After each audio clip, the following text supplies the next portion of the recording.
absent, so why don't we go ahead and call the roll? Vice Mayor Baxter. Here. Commissioner Flores. Here. Mayor Marino. Here. Commissioner Powell. Here. Commissioner Sachs. Commissioner Weiss. Here. Commissioner Woodward. Here. Thank you. Thank you. I've asked Commissioner Flores to do the invocation and lead us in the pledge.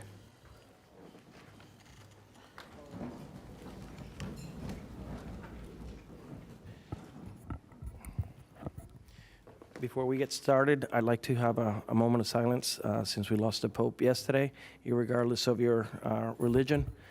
If we could just hold a moment of silence, please.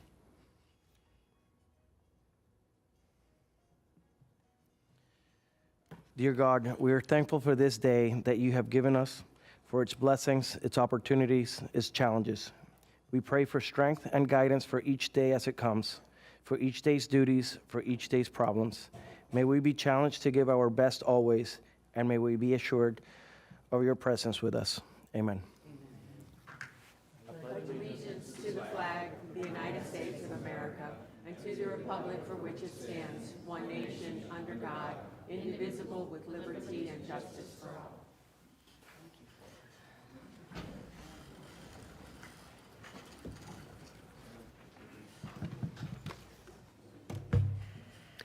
Thank you. Are there any additions, deletions, or modifications to the agenda? Good morning, Mayor, Vice Mayor, members of the board. There's one addition, it's an add-on, and that is a motion requesting the board schedule a private meeting, attorney-client session, and that will be next Tuesday at 1 p.m. Thank you. May I get a motion to adopt the agenda as amended? So moved. I have a first from the Vice Mayor, a second from Commissioner Weiss. Actually, I have a first and a first since they were at the same time. All in favor? Aye. All opposed? See that that motion carries 7-0.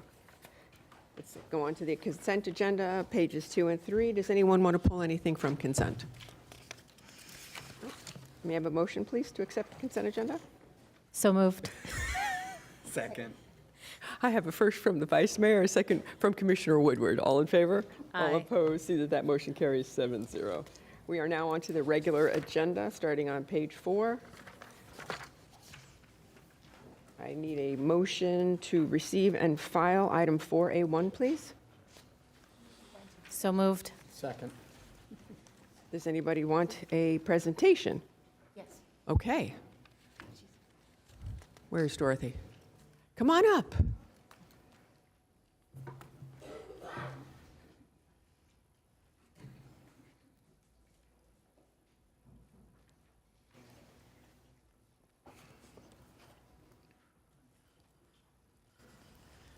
Good morning. Thank you for having me. Dorothy Jacks, your Palm Beach County property appraiser. Nice to see you all. I normally come and speak to you in June about what the tax roll is looking like for the current year. For those of you that are new, I traditionally do that every year, but as Administrator Baker knows, our office is available and willing to help at any time. So if you have questions in between, you're more than welcome to give me a call. This time of year, though, we are in the process of preparing the 2025 tax roll, and I wanted to come a little earlier. Administrator Baker and I talked about me coming up a little earlier to talk to you a little bit about what the market's doing for your preparation for your budgeting. And again, I don't have the numbers yet because we don't usually, we don't give them out until early June. We're still in the process, my office, of data collecting, adding exemptions, getting the values correct, and we do that all the way up until the middle of May. So we will have them for you prior to June 1st. Remembering that always our tax roll is based on what the status of the market was on January 1st. What that means is that we have to look at 2024 to set the 2025 values. And my early look at the data shows three things that stand out in 2024. One was the stability or continued stability of the residential market and how important it is in Palm Beach County. The importance of cap recapture, both the 3% and the 10% cap. I'll talk a bit about that, and also the significant gains in new construction that continue to happen. So let's break that down. I'll begin with the residential market. While the number of sales declined in 2024 from 2023, a 3% decrease in the number of sales year over year. A better gauge for what happened was that the sale prices stayed stable and in some cases went up. The median or the midpoint, which we like better than average, was up about 5% between 23 and 24. So that's a good help to the 2025 numbers as we had a bit of an increase in the sales prices. As a note, the first quarter of 2025 is showing a reduction again in the number of sales, but now also a small reduction in the price being paid for properties. We will await to see what the rest of 2025 brings. We don't use just one quarter. We're using obviously the whole year to set each year, so we've got a lot of time to go to know what this will mean for 2026. However, with the supply on the market growing, and it'll be interesting to see at what point, if there is a tipping point, as there normally is, where prices will start to decline more, which in our case, helpful towards affordability. So, but we'll see what happens there. I don't want to get us off track of talking about 25. We really are here to talk 24, leading to what your numbers will look like in June. Condominiums are tracking similarly to single-family residential. Sales counts down, values up slightly. Going into 25, the number in sales and prices paid are also dropping as they are in the residential single-family market.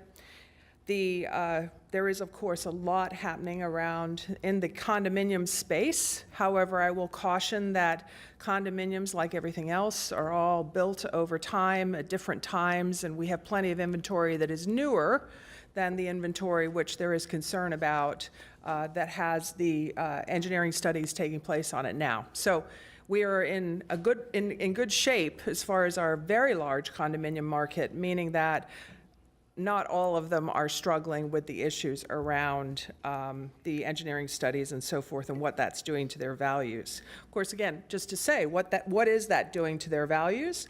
Well, residents or prospective buyers are looking at condominiums with a different eye. They are asking more about reserves, they're asking about insurance, they're asking about factors that could impact their future costs in that condominium, and maybe requesting price reductions based on that information. So, yes, there is an effect coming to the pricing in condominiums from what's happening in the engineering space and also the insurance space. Interestingly, townhomes are doing well on the back of this because townhomes don't have the same issues necessarily as condominiums do. So we're seeing a little bit of a tick up in the townhome market. So we have plenty of townhomes in Palm Beach County as well. A short note about the commercial market, which continues to be a mixed bag. Industrial property, which was increasing a lot in the last few years, is slowing down, settling down. But I think all in all, 2024 will be a good commercial year. I'll talk a little bit more about that when we get to the new construction. So my second topic I really wanted to hit on was the importance of the two caps on property, which the 3% cap, of course, exists on homesteaded property. For 2025, it'll be a 2.9% cap. It's set each year by the difference. It's a CPI calculation. But there's also the 10% cap on non-homesteaded properties. Now, the 10% cap has existed since 2009, and really we didn't see a full impact from it until the COVID years. When the COVID market was driving values up, The 10 cap was helping a lot of property owners. Again, the 10 cap on non-homesteaded properties, so everybody from vacant land to apartment buildings to snowbirds to all commercial property would benefit from the 10 cap. If their value went up more than 10%, they were capped at 10%. So there is what we call recapture to both of these rules, and what that means is if a property in the next year does not go up 10%, we are instructed to recapture up to 10% on that property. What that means is that we're seeing at the back end of the COVID rush, a sort of recapture of value on all those 10 cap properties. So that is also helping drive the overall values for all properties in the county. This will be a nice cushion for many taxing authorities, both the fact that the 3% cap is almost 3%, 2.9%, and also that the 10 cap recapture is still occurring. Now, if I was to look out over the next 2 to 5 years, I would caution that that 10 cap recapture is going to come to an end at some point as the market is flattening. So it's an important note. It's there and helpful this year.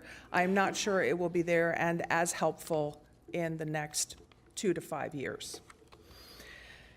So we will continue to watch that with recapture. I think it's, again, an overall help to you and to many of the smaller taxing authorities also.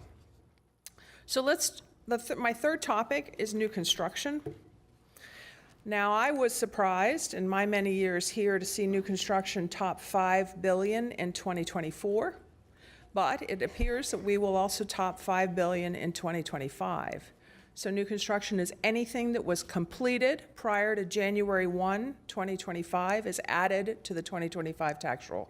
So anything currently underway won't be added until it is finished, and then for the next tax roll it is added.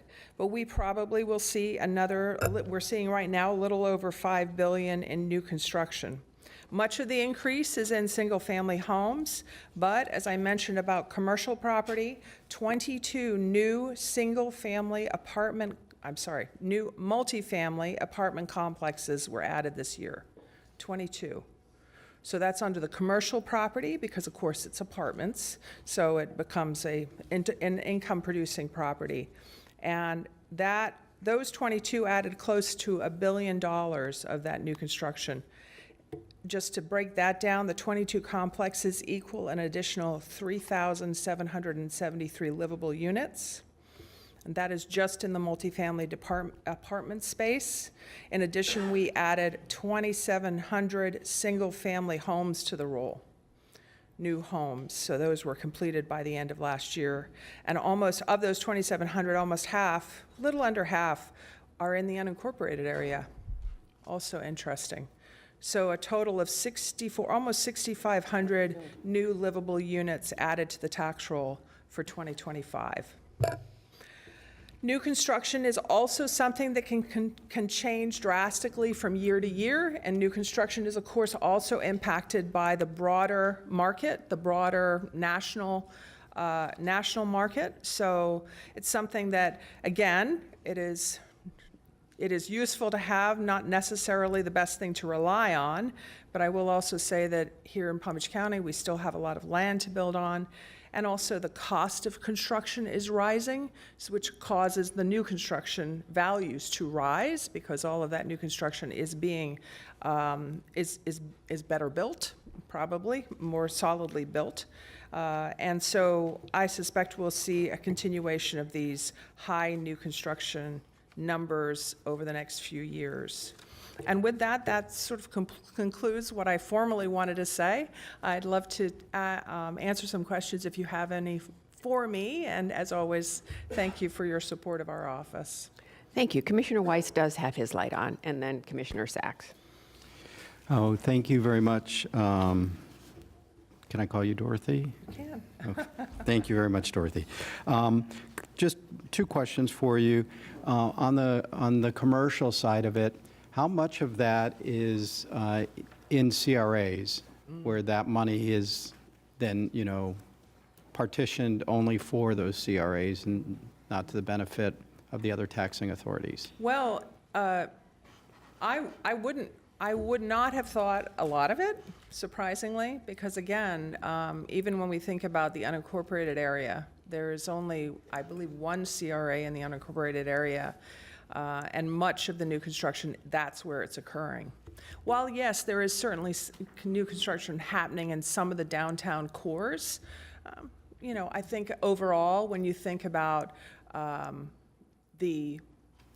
especially the fact that much of it is single-family residential, much of the new construction, and is these multifamily properties, which isn't necessarily a tower. It can also be an apartment complex.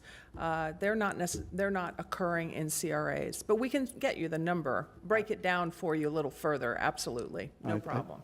Thank you. And then also as it relates to the financial markets and into the future, and I know this is hard to look in the crystal ball, but do you all track the financial markets and the ability to finance these projects and what that impact might be? We are, again, it's hard to sort of speculate on it this early in this year because a lot has changed in the market just in the last 3 months. I think all of us are waiting to see what's going to happen over the next year, what it means to us in Palm Beach County. I think in many ways we are insulated from a lot of the development problems that will come out of a slowing economy because we still have a lot of interest from people who want to develop in this particular area in Florida, but also in South Florida. And really, Palm Beach County is right there at the center of it now as Broward is built out. I mean, Broward really is east to west built out. They can only go up now. And Miami-Dade certainly still has a fair bit of land to build, but also a very large population already. So, Thank you. Thank you. Commissioner Sachs. Thank you, Mayor. Always good to see you, Ms. Jacks. thank you. Will you be coming back again in June to give us No, an update? No, I won't. But Okay. I will plan to make sure you have the usual information that we bring you. Yes. Because we're in April, so every couple of months you do come back and tell us the state of property values and things like that. So when will we see you and get a report again? You know what? I will come back in the summer. How's that? If that Good will be enough. helpful. I know you're trying to have your budget process a little sooner, which is hence why I'm here now. Okay, that's so what you I get a- wanted to know. Why now? Yeah, yeah. Okay. Yeah, so that you get a better sense, sort of thinking about what the year is going to look like. I think the year, as far as the numbers, is going to be similar to last year. Okay. When we get all said and done with those numbers. And Administrator Baker and I talk, and I pass that information on to her just as soon as we are comfortable in giving you a solid number that you can work with. Does your office anticipate any downturn of construction because of inability to get, raw materials? I don't know that we can get that granular with what would be the reason for any kind of a slowdown. I think the larger thing we're watching is, will financing become an issue for those who are building? Okay. Yeah, I think which leads to Commissioner Weiss's question, really, is there going to be an impact? That's really where we see the construction industry and certainly the development industry starting to slow, is when there are issues around borrowing money. Financing? Right. And not necessarily getting raw materials? Okay, good. And last question is, you talked about the development going on in the unincorporated areas. Is there in your website of your office, is there a way that we could see what unincorporated areas are being built and which ones and their locations? Do you have that information available to the public? Certainly to the public, absolutely. They can see every property in Palm Beach County, cover, and every property is noted, whether it is unincorporated or incorporated. And they can also run searches of unincorporated area, where is the construction happening, even breaking it down by type. So how many supermarkets are there in the unincorporated area, that sort of thing. I mean, they can break it down to that level. And they can always contact us if they can't, and we'll either walk them through it or we'll do it for them. Thank you. Commissioner Powell and then Vice Mayor Baxter. Thank you, Madam Mayor. Property Appraiser Jax, you talked about this idea when it comes to rental properties, 10% on non-homesteaded units, and you then elaborated to talk about recapture and being up to recapture up to 10% of that value, I guess, even moving forward. Who does that benefit? Does that benefit the owner of the property, or is that beneficial to the local government or the government, the taxing authority? It's beneficial to the government, to the taxing authorities. So if you are in a, and it's also beneficial to the landlord who is paying the property tax. So the 10% cap on non-homesteaded property is annually, if your value was going to increase or does increase more than 10%, say 14%, as we saw during COVID quite commonly, 14%, 15%, that sort of thing, then the amount you pay tax on only goes up 10%. But then there's that extra 5% that is recaptured the next year if their value doesn't go up another 10%. So the property owner, the landlord who's paying the tax bill, may only see his taxes go up 10% because of the 10 cap. But in the next year, it'll go up maybe another 5% even though the value might have stayed flat. Do you see? So I do. Now what does it do for the taxing authorities? It provides a steadier drop because instead of every year going to market and then suddenly the market drops out, every year this 10% recapture helps soften the drop. Thank you. Follow up. So for those non-homesteaded properties, that 10% that would increase and then the recapture of that 5% the next year would essentially be more than likely, if you own a property that you're renting out to someone, would be passed on to that person who's renting, which would more than likely increase or push them to increase the cost of the rent, correct? That would normally be what a landlord would do, yes. That is sort of a standard business practice. And in the last few years, the combination of both increasing property taxes and increasing insurance, we've seen a lot of renters facing increases in rent in order to provide the income back to the owner, the landlord, to pay those expenses. Thank you. That was what I wanted to make sure I was understanding clearly. Thank you, Madam Mayor. Thank you. Vice Mayor. Thank you, Mayor. Good morning. Thank you for coming up. A couple questions. You had mentioned that you weren't coming back in June. What prompted the earlier visit? Oh, your staff asked me to come, yes. Thank you. And also, I wanted to know if we needed you to come back in June, would you be willing? Absolutely, yeah. It's not, I'm happy, I don't want to bore you with my presence I'm happy to come and chat and fill you in on what we're seeing, but yes, I will. I'm not saying no, the question is, I'm here now, but I'm more than happy if you need me to come back later, yeah. Appreciate that. Thank you. Thank you. And with that, any more questions? I know we already had a motion and a second. All in favor of the receive and file? Aye. Unopposed? See that the motion carries 7-0. Thank you. Very much. We're going to move on to item 4B, which is housing and economic development. B1, B, and C. Does anybody want a presentation? Okay, thank you.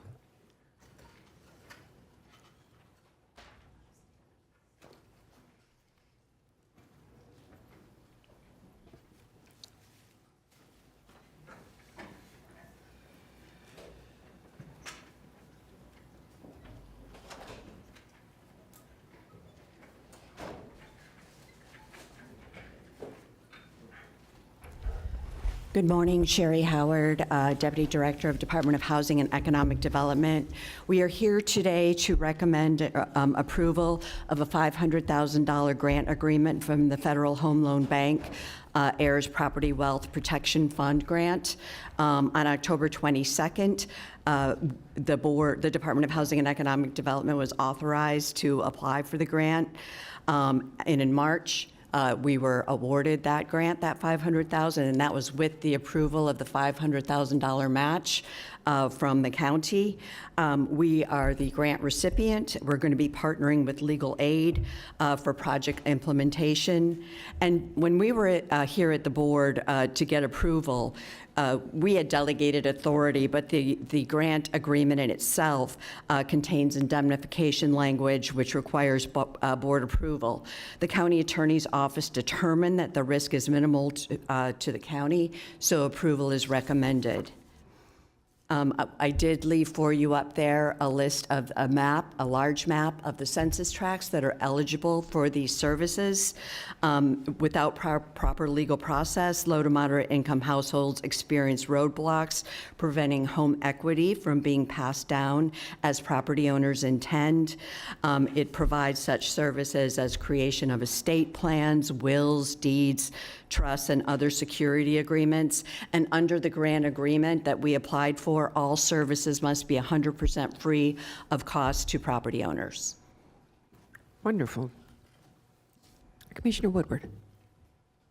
Thank you. And thank you. Just for benefit of myself and maybe those who are listening, this grant was meant for us to help homeowners who probably have owned their home for generations, and it's been passed down, and they either maybe don't have all of their title documents or just the legal way to pass it down to the next heir. And we talk a lot about having, home ownership is how you build generational wealth.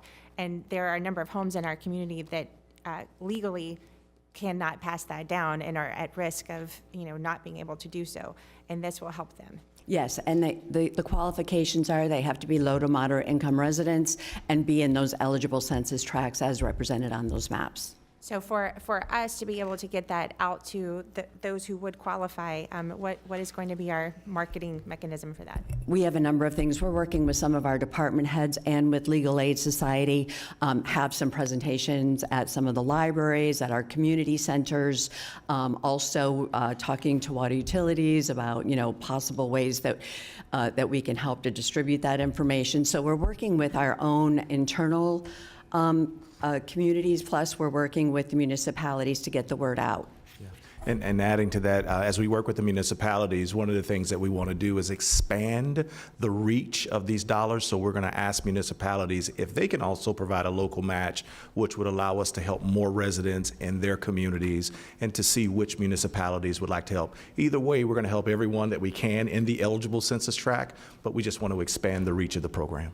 Okay, and if I could, one final follow-up, the company that this is coming from, this Heirs Property Wealth Protection Fund, I take it they have done this in other areas, and they would also be a partner in how we reach as many people as possible and actually get these documents, or get them document ready, so. Yes, Riviera Beach was actually awarded a grant in the past, and the Legal Aid Society actually worked with them as well. So we plan on doing the same thing. Okay, thank you very much.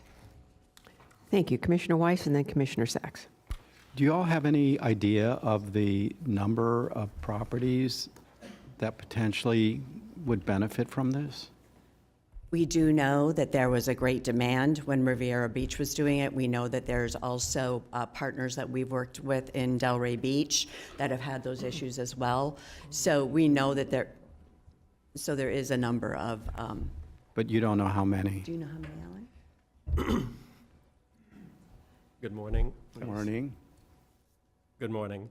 The only number we have as a guide is when we work with the property appraiser's office to see how many titles from deceased owners are listed as not having a clear title. And Legal Aid Society of Palm Beach County will be working with the property appraiser's office to get those reports, and they will be targeted, but that's specifically for the clearing of titles.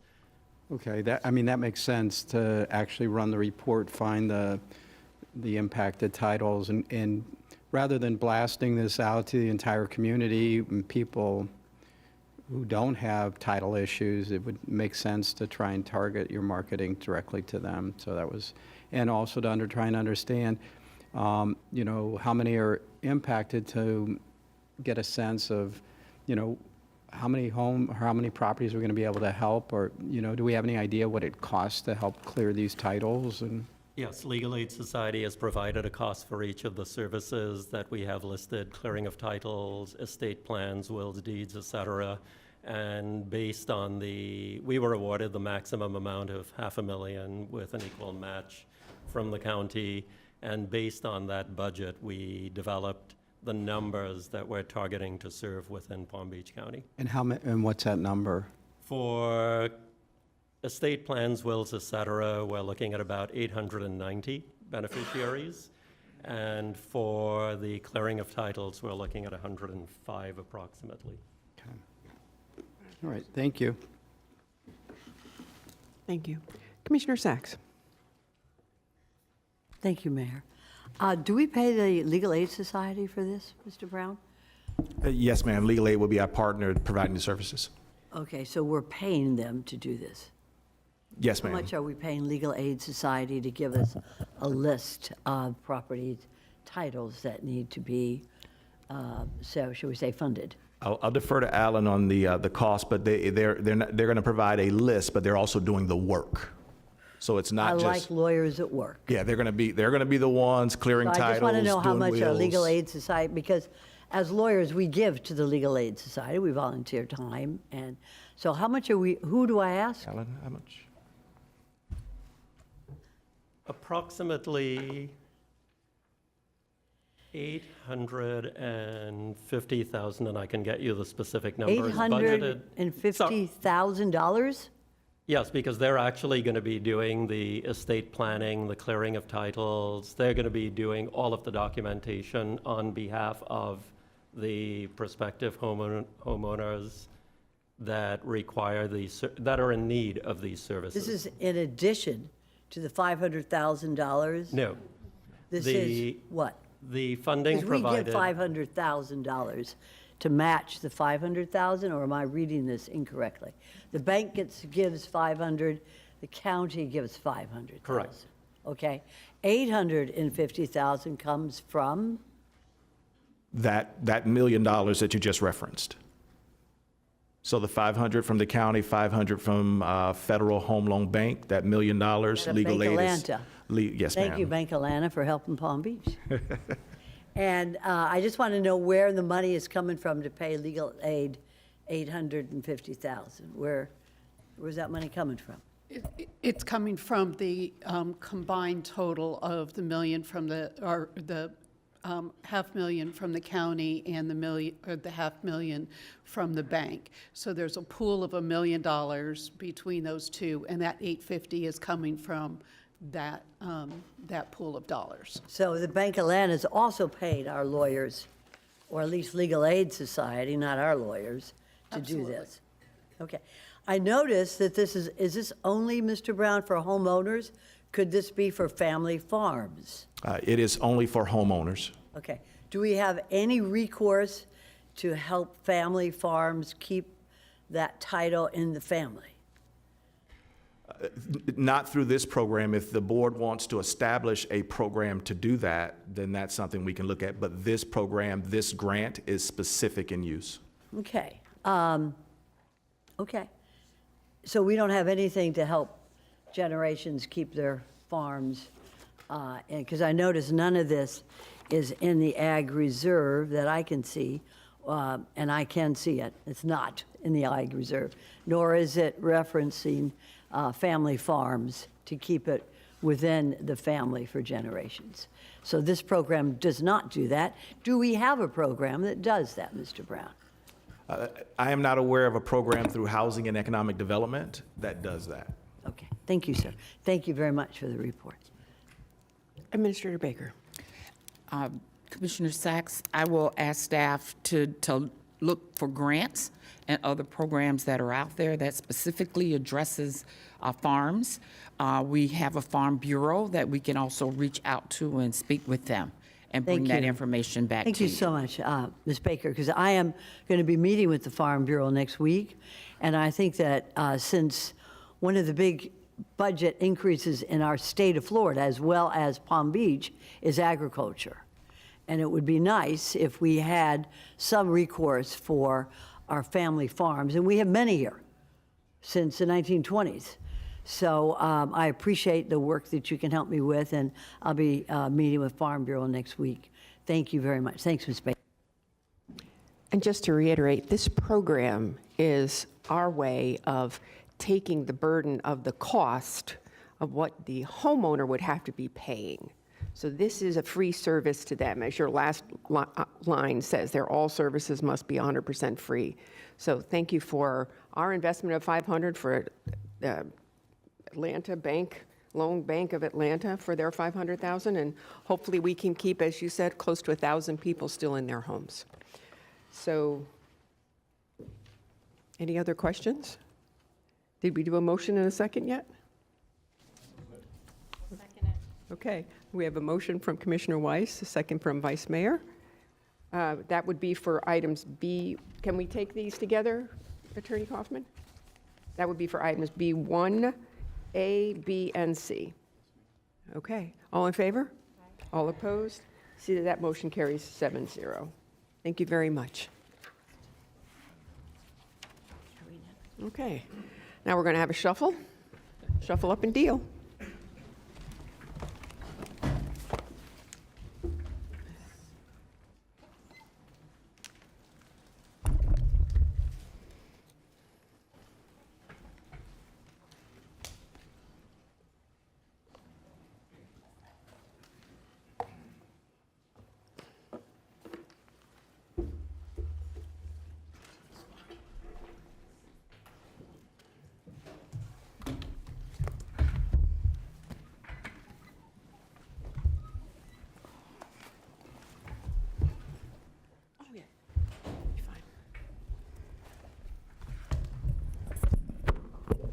Good morning, Ms. Beebe.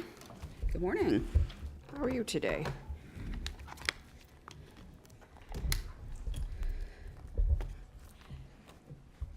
All righty, so this is a carryover from last week.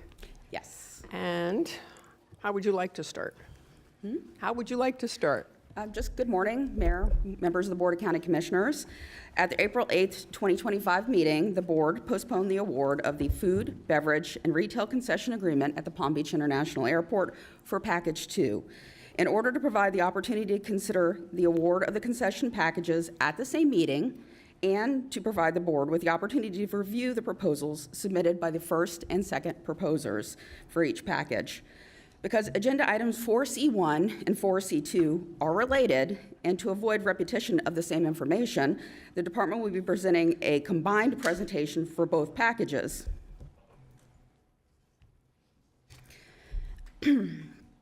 However, we're recommending that public comment and the board's decision be addressed separately in order, commencing with Package 1, based on the requirements of the RFP. Representatives of the first and second ranked proposers are available today to provide presentations at the board's discretion. Because these are regular agenda items, there is an opportunity for public comment based on the number of attendees and the fact that the proposers have been provided the opportunity to provide a presentation. The department has requested that the proposers and their partners consolidate their public comments to the extent possible. The department issued RFP 24-10 in May of 2024 for 2 food, beverage, and retail concession agreements. The RFP provides for the update of all restaurants, shops, and vending concessions at PBI with new concepts, which we developed in multiple phases to ensure continued customer service. The concession units were offered in 2 packages. Package 1 includes all Concourse A and B concession units and designated pre-security concession units and various vending locations. Package 2 includes all Concourse C concession units, designated pre-security and future post-security concession units in the main terminal, and various vending locations. Although the proposers were permitted to submit proposals for both packages, each proposer can only be awarded a single concession package in accordance with the RFP. In accordance with RFP requirements, the selected proposer for Package 1, Host Hudson LLC, was eliminated from consideration by the Selection Committee for Package 2. The agenda items presented to you today provide for the award of 2 food, beverage, and retail concession agreements. The current agreements expire on April 1st, 2026, which is important, since the concessionaires will be required to commence construction of new and temporary concession units prior to the expiration of the current agreements. Construction of the units and phasing will require significant coordination with the department and its contractors due to the number of concurrent construction projects currently underway. The selection committee evaluated the proposals in accordance with the selection criteria set forth in the RFP. Financial proposals were pre-scored by the department in accordance with RFP requirements. The selection committee reviewed detailed information regarding each proposer's experience and qualifications, including the history of the company, the legal history, the experience of the concessionaires, the experience of the senior management in airport concessions, and each proposer's project approach, which included their proposed concepts, their development plan, their operations and maintenance plan, their customer service and quality control plan, their marketing plan, and their customer pricing plans.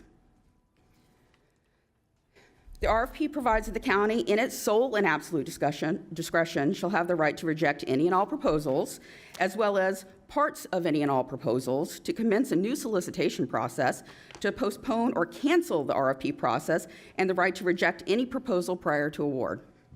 Although the RFP provides wide discretion to reject and cancel the process, the decision by the board must be based on the content of the proposals submitted by each of the proposers, taking into consideration the selection criteria set forth in the RFP. New or alternative proposals made during an oral presentation today should not be considered as the basis of your award for a concession agreement. Negotiation of changes following the award of the agreement is permissible. However, you should not base your decision to award based on future negotiated changes. The board should also note modifications of a concept may affect the financial terms of a concession agreement. For example, selected proposers all propose payment of 15% of gross revenues from the sales of each market location. Converting a unit from a proprietary brand to a national or a local brand may result in increased license fees and capital costs to the concessionaire, resulting in a requested reduction in the percentage rental to the county. 2 proposals were received for Package 1 and 4 proposals were received for Package 2. Host Hudson LLC was recommended for the award of Package 1. Paradis Lagardère was recommended for the award of Package 2.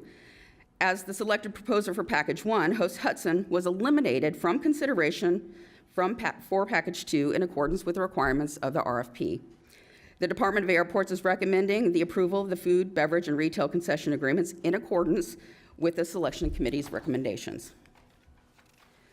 The department's recommendation is based on several factors, including the selected proposals meet the goals and objectives of the RFP, including highlighting high-quality local and regional concepts and products, and provide a wide variety of options at all price points. The selected proposers also demonstrated a comprehensive understanding of the PBI passenger based on their thoughtfully curated concepts, menu offerings, and products. As you know, PBI is consistently recognized as one of the best domestic airports in the United States. I have personally negotiated millions of dollars of contracts on behalf of the Board of County Commissioners, including concession agreements. So you can trust me when I say that awarding the concession agreements to selected proposers will result in an award-winning concessions program, will improve the customer experience, and will generate significant revenues to the county. In addition to the reasons outlined on the prior slide, awarding to the selected proposers will also allow us to expedite implementation of the program. The need for construction of temporary concession units will be reduced because Host International and the Parity Shops are existing partners who can continue to operate the existing concessions as temporary locations during the construction period or agree to the extension of their contracts under the existing agreements to accommodate the transition. The award will also reduce the need to identify temporary office and storage spaces, since the spaces that they currently occupy can continue to be utilized pending the completion of the final program.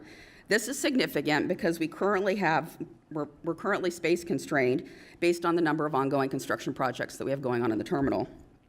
The award also reduced the risk of litigation, since the award is consistent with the recommendation of the selection committee and the RFP. Although contemplated by the RFP, canceling the RFP process will further delay implementation of the program, divert limited staff resources from other important projects, and ultimately impact the overall customer service and experience. This RFP has been in progress for approximately 3 years. The proposers have extended significant resources to developing partnerships and have expended hundreds of thousands of dollars to prepare and submit the proposals. One proposer indicated that it had expended more than $750,000 to respond to this proposal. For these reasons, and among others, the department recommends the board award the concession agreements in accordance with the recommendation of the selection committee, which will allow us to move forward to build an award-winning concessions program. Now I'm going to go through a brief overview of the selected proposal for package 1, Host Hudson. The percentage of gross revenues to be paid to the county will vary by concept type. The proposers were asked to propose a percentage within a specific range consistent with industry standard. Host Hudson proposed the maximum percentages provided in the RFP, a minimum capital investment of almost $16 million to be spent towards the development of new concessions, a midterm capital investment of almost $5 million to update the concessions during the term of the agreement. It should be noted that the actual investment is likely to be higher based on limitations set forth in the agreement for amounts that may be counted towards the minimum annual investment or minimum capital investment requirements. Host Hudson proposed a joint venture which included 26% ACDB concession disadvantaged business enterprise participation. On April 15th, 2025, Host Hudson requested to terminate one of its joint venture partners, Tara Enterprises. The concession agreement and the ACDB regulations provide a defined process for the termination and substitution of ACDB partners. An ACDB partner cannot be terminated without the county's consent, which may only be granted for good cause. If the county consents to termination, Host Hudson is obligated to use good faith efforts to achieve the original ACDB goal of 25%. Host Hudson has proposed to increase the remaining joint venture partners' participation in order to achieve its 26% commitment to the county if the county consents to the termination. The joint venture partners have signed the joint venture agreement with the exception of Tara Enterprises, and the department will formally respond to the request to terminate in accordance with the concession agreement and applicable regulations that the board elects to award to Host Hudson based on the information and the documentation provided by the parties. I'm happy to provide additional detailed information if requested. However, as I mentioned, this process is contemplated by the concession agreement and the regulations and should not be considered as a basis as rejecting the award of the concession agreement to Host Hudson. In terms of comments, this slide, or concepts, this slide depicts the general location of the new concepts. The first phase of the concessions program will provide for the build-out of the recently completed shelf space on Concourse B. The concept that's proposed for the new shelf space on Concourse B is Rocco's Tacos. Rocco's Tacos opened in West Palm Beach in 2007 and now has 9 locations, including Boca Raton, Delray Beach, and Palm Beach Gardens. This is a rendering the future end of Concourse B, as well as the proposed marketplace and bar that would be constructed in conjunction with the final phase of Concourse B. The Worth Marketplace will feature local and regional products, as well as 4 local restaurants, Cholo Soy, Field of Greens, Smoothie Me Please, and Grease Burger. In addition to the Worth Marketplace, the central area at the end of the concourse will feature Tequesta Brewing Company, a local brewery, which will include a full bar with spirits, wine, and food that can be ordered through QR codes stationed at the bar and the tables. In addition to new restaurant spaces, the program will include new shopping opportunities. The proposed Bit and Bridal Market will feature Oceana Coffee, a local coffee concept located in Lake Park, Jupiter, and Tequesta, and products from Hive Bakery and Cafe located in West Palm Beach. In addition to the local coffee, the program will include the most popular national coffee brand, Starbucks, and the most popular brand at airports, and the most popular brand at PBI, according to a passenger survey. Palm Beach Illustrated will provide travel essentials and feature local and regional products from locations throughout the county. We're currently in the first phase of the Terminal Connector project, which will provide for the replacement of the existing skylight and the demolition of the existing concessions located on the south side of the main terminal. Package 1 included 3 pre-security units that will be located outside the future secure connector. The goal is to complete the update to the pre-security concessions before demolishing the existing concessions that will be located in the future secure connector. This slide depicts the preliminary concept for the connector, and the final concept will be brought back to the board as part of the design contract for the board's consideration. The proposed concepts for the pre-security concessions in Package 1 include Avocado Grill, a popular West Palm Beach restaurant, the Palms Market, which will feature local and regional products throughout Palm Beach County, and an automated bit and bridle that will offer 24-hour customer service.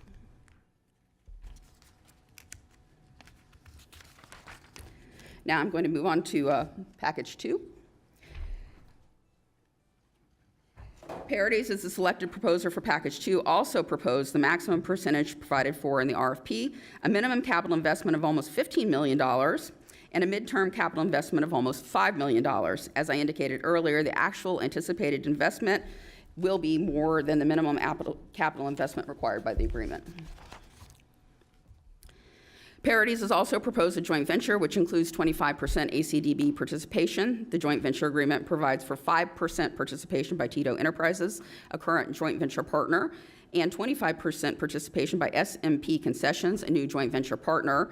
The joint venture agreement also provides Trendy Gourmet Foundation, Inc., with the option to become a 10% joint venture partner upon receipt of ACDB certification.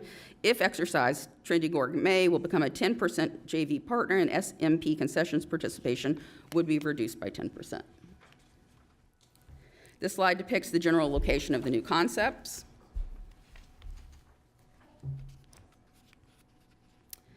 Two concepts proposed for Concourse C include Pistache French Bistro and Coastal Cask. Pistache is a local West Palm Beach restaurant that's been in operation since 2008, generating approximately $5 million in annual sales. Coastal Cask is a bar concept that will include a breakfast, lunch, and dinner menu. This is a rendering of the marketplace and bar proposed for the central area near the end of Concourse C, where the current CNBC and Blue 2O bar are located.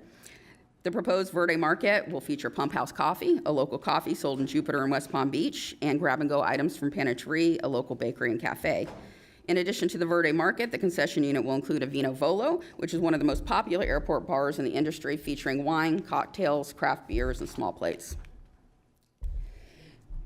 Parodies has also proposed 3 new concepts to replace the Chili's at the end of Concourse C, including Havana, 2J's, and Tropical Smoothie Cafe. Havana is an award-winning Cuban restaurant that's been in operation in West Palm Beach for more than 30 years. In addition to Havana, Parodies proposed Tropical Smoothie, which is a popular national concept, and 2J's, a popular New York-style deli that was founded in Palm Beach in 1981 with locations throughout Palm Beach County. In addition to new restaurant spaces, the program includes new shopping opportunities. Ocean Boulevard will feature products from local and regional vendors. Flagler Exchange will provide a wide variety of travel essentials, including magazines and books, grab-and-go snacks, and souvenirs crafted by local artisans. In addition to Pump House Coffee, Concourse C will also feature Starbucks coffee. Package 2 also includes 3 units in the main terminal. 2 of the units, Worth Avenue Market and the Dunkin' Donuts, will be located outside the future connector. It's worth noting that Parodies has proposed 2 of the most popular national coffee concepts, as well as a local coffee as part of its proposal, which is really truly significant for an airport our size. In addition to 2 pre-security locations, Parodies has proposed The Turn, a PGA golf concept that will be initially located pre-security and will become a future post-security concession upon completion of the connector project. Here's a rendering of the 2 pre-security units. In addition to the Dunkin', Worth Avenue Market will feature grab-and-go from Panachery, travel essentials, and gifts from a variety of local and regional vendors. And finally, the Turn has been proposed for the central main terminal area. The Turn will include a specialty retail shop with PGA branded products, as well as a full-service bar and restaurant.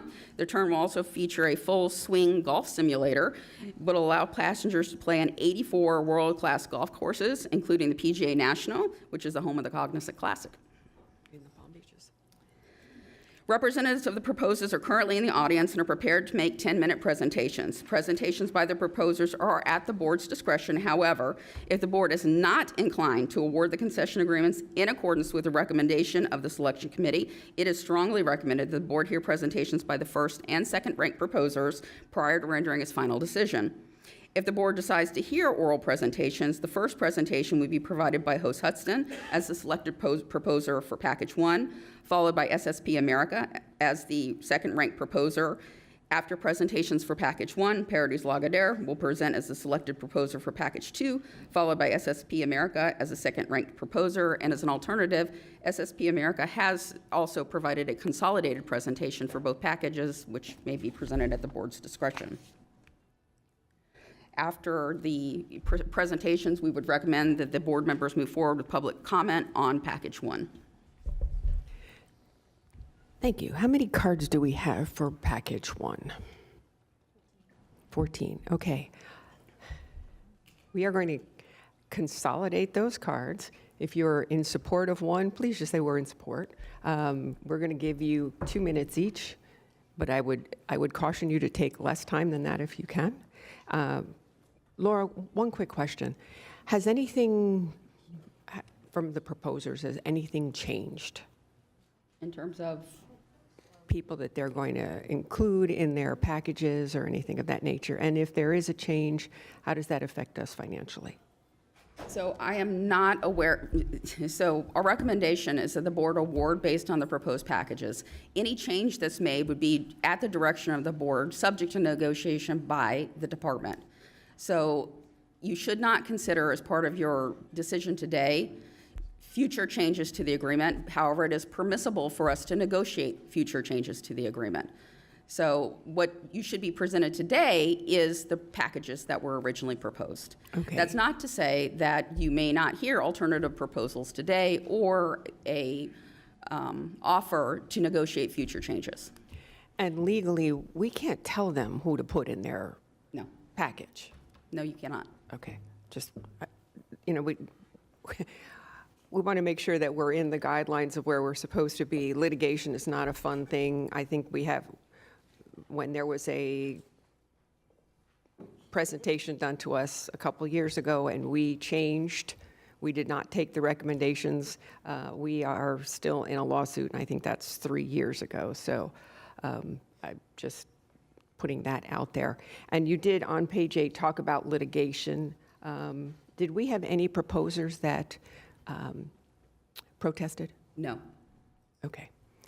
All right, so at this time, we're going to take package number 1, and we are going to take host, please.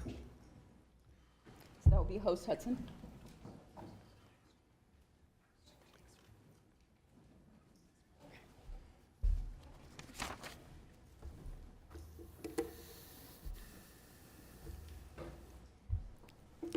Okay, your time is starting. Is it up? There we go. Well, good morning. My name is Steve Johnson. I'm the president and CEO of HMS Host Hudson, and it's an honor to be here today to present to you. With me here today, I have Daryl and Corey Searcy. Behind me, there they are. Christina Corge, where's Christina? Over there. Jose Montez, Jose. And our Senior Vice President of Business Development, Michael Price. Shelby Scales, our Vice President of Small Businesses. So, as well as many of our local partners, vendors, brands who are here with us in the audience today. When the RFP came out, our strategy was to really marry the best in class operations with what we could find here in the Palm Beach area. Best restaurants, best brands, best vendors, even the farming community. So, and it wasn't just here in West Palm, it was really in the areas around it. It's Boca Raton, it's Jupiter, it's Wellington, to find the best in the area. And the idea was that when people visited Palm Beach, even if they didn't get to go everywhere in the county, they got to taste some of the food on their way out, and they got to hopefully leave with a product that maybe was unique to the area. So the vision for the RFP was that. Hopefully we'll fulfill that. We're experts at this. We have over 300 different local brands in airports across the U.S. that we brought from the street, from communities, into airports. At HMS Host and Hudson, we have a storied history of operational excellence. These are just some of the awards we've won in the last couple of years. The ones we're really proud of: Best Overall Restaurateur by AXN in 2025, Newsweek just voted the top 10 airport full-service restaurants. We have 6 of the top 10. Hudson, we're very proud of being one of the top 25 companies on LinkedIn, retail companies on LinkedIn. Very proud of the best technology initiative in airports for our self-checkout, for our just walk out stores. But one we're really proud of is right here in Palm Beach.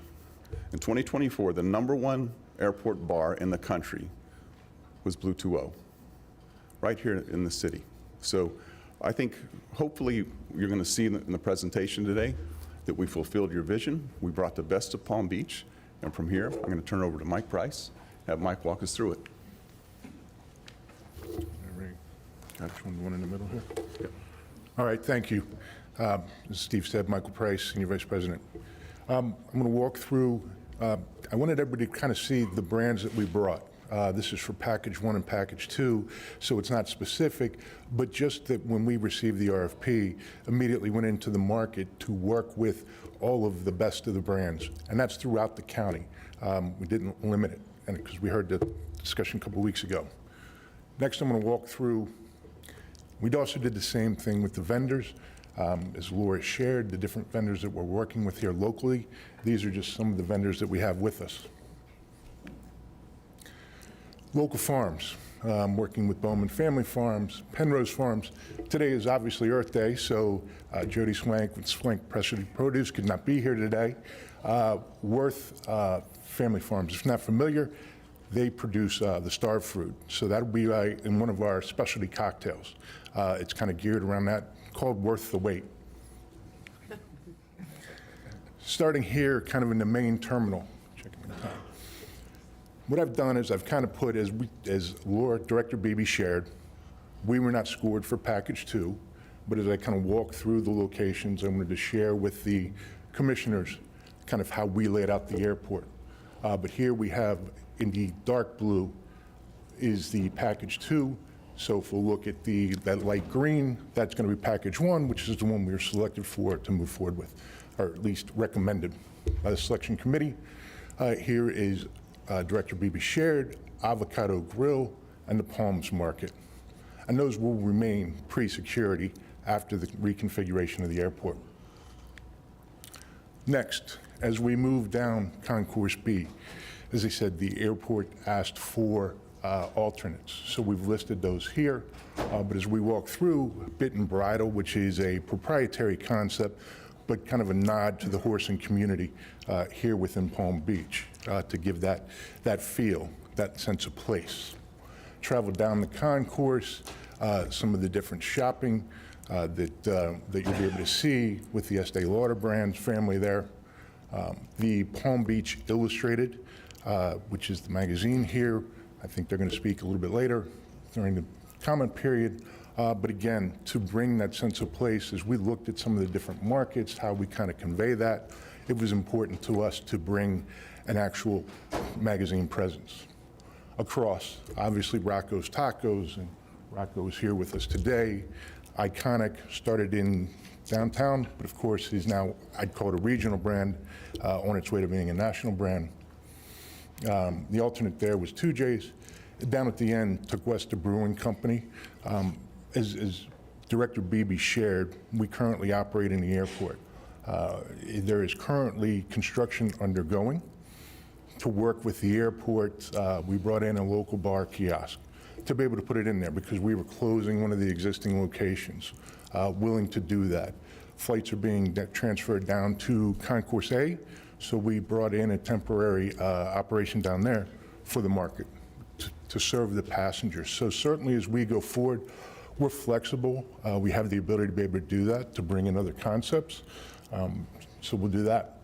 Traveling a little bit further down is the Worth Marketplace. In there you see, at least recommended, Cholo Soy, Field of Greens, and we have Hess with this as well.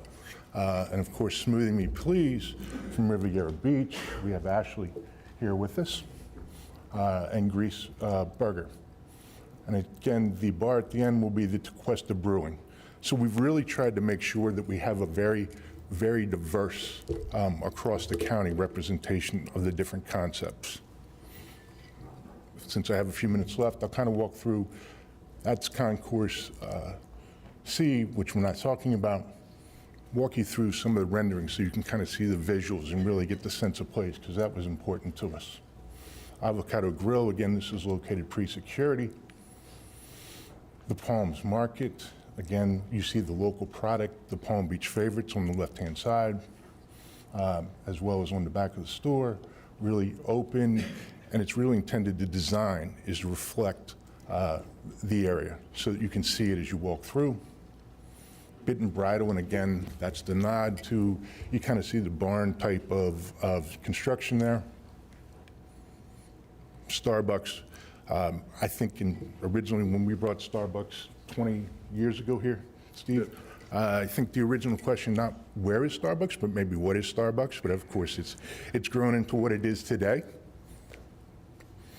Again, the Rocco's Tacos, that's the full service, but also the ability that if you don't have as much time to sit down, you have the market to the left of it, which will have all the product to go from Rocco's Tacos. The Worth Marketplace, and again, what we're really trying to create here is a sense of place. You've got the flower cart there, a little bit old school, reminds you of that farmer's market, as well as throughout you will have product. Within that, we did put in 4 brands, Cholo Soy, Field of Greens, Smooth Me Please, and Grease. All of these will be located within that. So as you kind of walk through within the seating area, given that I'm running out of time, I'd like to at least finish up. One other thing, in addition to, is we looked at local product, the local farms, local concepts, as well as the mix with the national concepts. We actually have a curated art program which will go throughout this. We have it such that you QR codes, so that if you want to purchase the art, you're able to do that as well, because we wanted to touch on that as well. We think that's an important part in Palm Beach. So with that, I'll take any, I don't know what we do next, Mayor Marino. We go to questions? Well, actually, no lights are on at this time. Okay. What we'll probably do is, Commissioner Sachs? You guys are making me hungry, you know? Did you bring any, no, I'm sure Samples? I don't want to go there. I'm not going to go there. They wouldn't let us. I don't Not know. let us, otherwise I would You were feed all- thinking of it, though. I would You were feed thinking it of and- Well, I want to thank you for making our airport the best, I think, in Florida. And thank you, Ms. Beebe, for all that you do. Did you say that you're going to have some local art as well that will be prominently displayed? And I'm talking about Palm Beach County art? Yes, specifically Excellent. Palm Beach County art. So where you saw like that Worth. you get closer to the microphone? This is getting recorded. Yes. Where you saw that Worth Marketplace, throughout that are different, so that you can see the art elements. There'll be a little note about the artist, and from there, QR code so that you can purchase it. Excellent. I love the idea. Anything local. I know that Plum Market also had a competitive bed.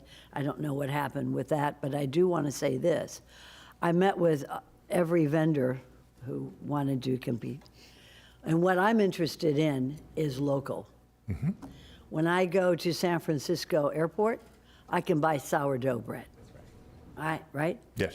I like we have so much here. I like the fact that you're using Bednar's for some of your, some of your food.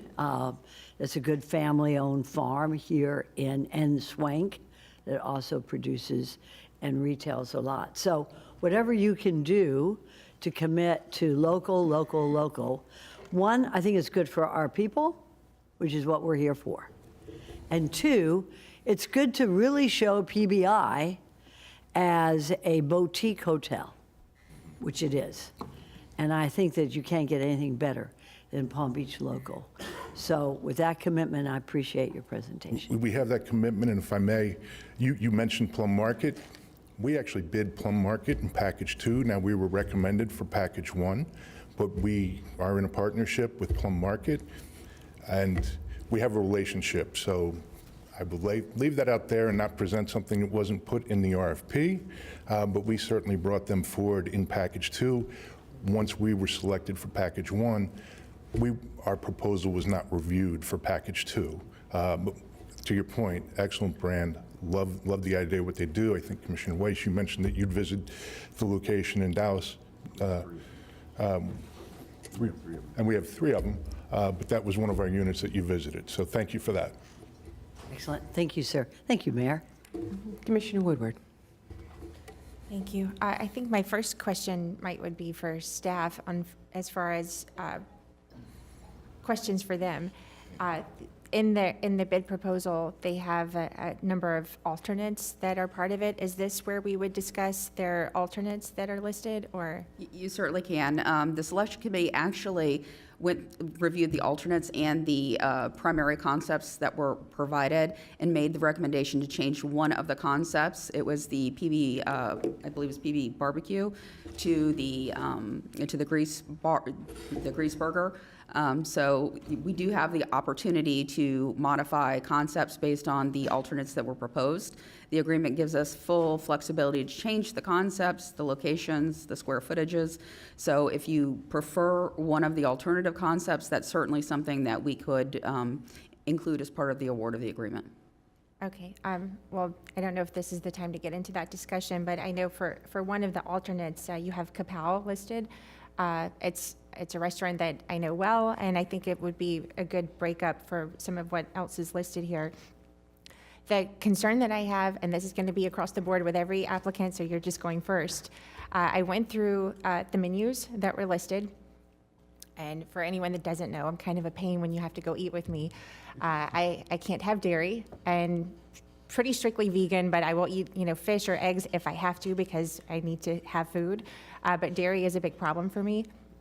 And I noticed that you have a number of restaurants that have the capability of accommodating someone like me, or there's people who have gluten-free. There's a number of food restrictions that exist in the world. And when we have passengers going through the airport, I find myself routinely stuck with very little options. And I want to make sure as we do this moving forward, every single restaurant, and because you're going to be the overseer of all of these menus, every single restaurant should have accommodations for anyone. So if you're traveling with your family, I wouldn't want to make my whole family go find me another place to eat just because I have my problems. So it's important as you cultivate these, and please don't make avocado toast the only breakfast option that I have everywhere I go. So, I mean, just as you, and this is going to be the discussion for anyone moving forward, because I know some of these restaurants, and I know that they do have options for me. They're not listed in this. But it's not just about me. As I said, there's gluten-free, there's a number of other dietary restrictions that exist. And when you're in the airport, you're not calling Uber Eats for someone to bring you something, you're stuck. And I've had a number of times where I get very mean and angry when I can't find food, and you don't want me just to eat a bowl of hummus either, because that's not pleasant on the plane as well. So not to, whatever, but as we do this moving forward, I think you do have a good variety of restaurants, but every single menu also should have that same type of variety, so that, if someone who has restrictions has options as well, and they can eat with their family or their traveling companions at any of these places. So I don't know if you want to address that now, but that is a big concern that I had with this. No, it's an excellent point, Commissioner Woodward, and I appreciate it. We actually have a team. We have their executive chef out of the support center, but we have chefs throughout the country. And that is a critical part, is to address dietary needs. I don't see it as a problem as you did. We see it as an opportunity to present something different to the traveler, specific to the menus that you received. It was, based on the number of pages we were already at. I think it was several, between the two, over 1,000, 1,600.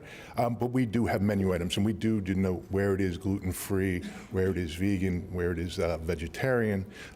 It's a critical part to make sure that we can serve all the passengers, because as you said, once you're post-security, the challenges exist.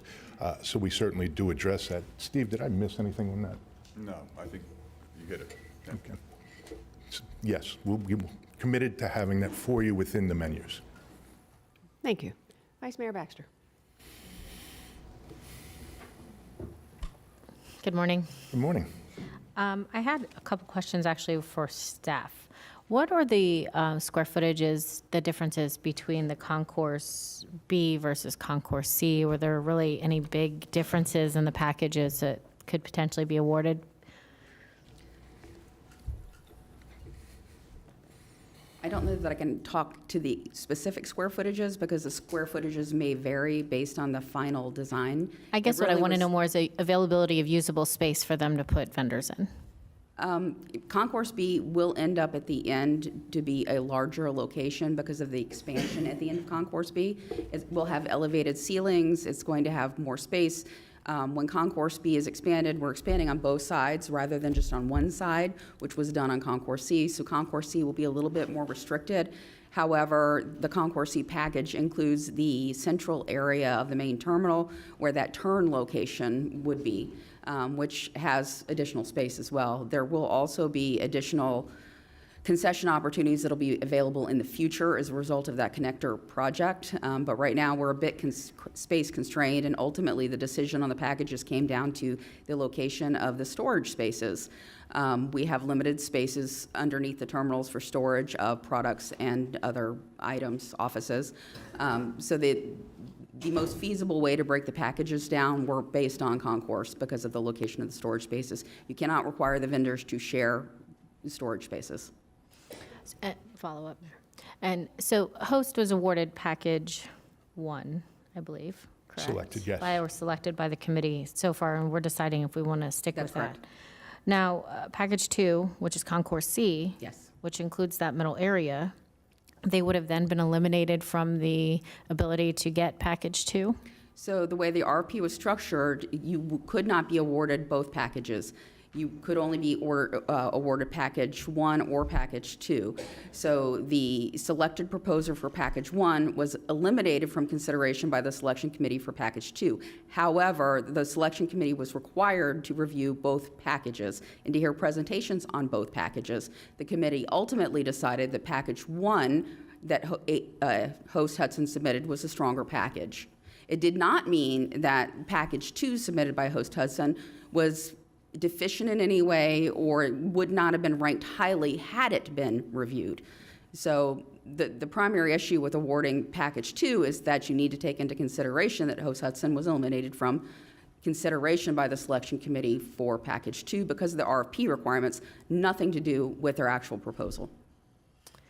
My next question would be for the attorney. What would the ramifications be if we, and again, just options, I'm not saying I want to do this, wanted to then have Host to do package 2 and Parodies do package 1? Just a question. How would that impact the selection committee's choices? Parodies did not submit for package 1, concourse. So they couldn't even be an option? No. The only proposers for package 1 is Host Hudson and SSP America. And there were 4 proposers for package 2, which included Parodies Lagardère.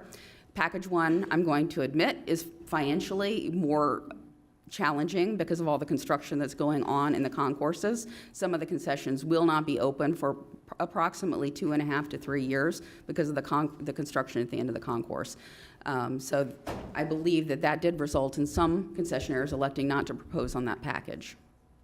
And I believe, and this question's for you, that you had said that as part of your application for package 2, you had actually included different vendors? Yes, we did. It's here, I could move to it if you'd like to see. Well, in the slide, I believe there was a Market and list the- of all the brands. Yes, and that was part, I'll go ahead and, if you'd like to see just Please, if you could. I'll go back, and then if we want to go forward, I can show you the renderings, but I'll show you where we laid out. Here is where we laid out package 2, as we would have bid it. And as you can see down at the end in the center, bid Plum Market with City Cellar Wine Bar. Some of the brands do somewhat repeat, but with the alternates, I mean, that's why we had so many brands, is because we had the opportunity to present that. So we certainly took advantage of that opportunity, and it gave me a lot more places to go eat.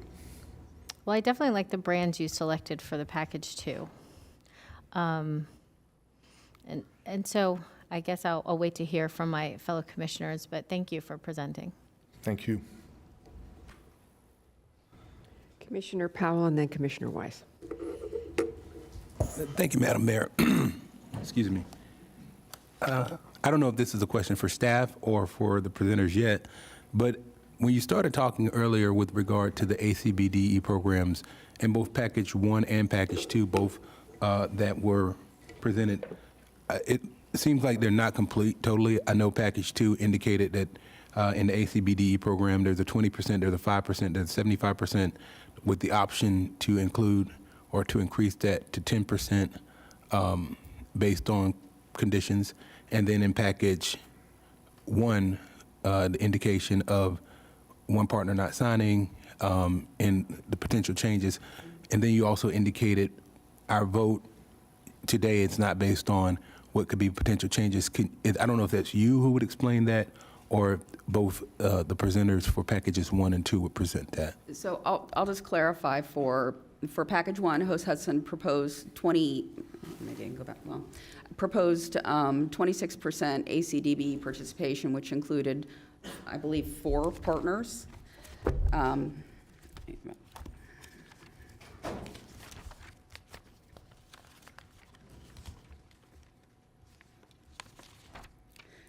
Which included 4 partners.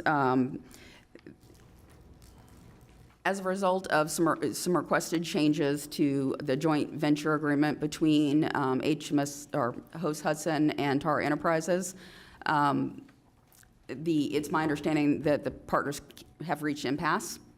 As a result, Host Hudson is asked to terminate the partner, which is contemplated by the RFP process. It does require the county's consent. It only may be for good cause. We will be evaluating all the responses as part of that. I did submit some additional questions to the ACDB partner yesterday. I'm waiting for a response on that. Ultimately, Host Hudson is committed to 26% participation. They've proposed increasing the participation of the remaining members in order to meet their commitment. So they would still meet their overall commitment.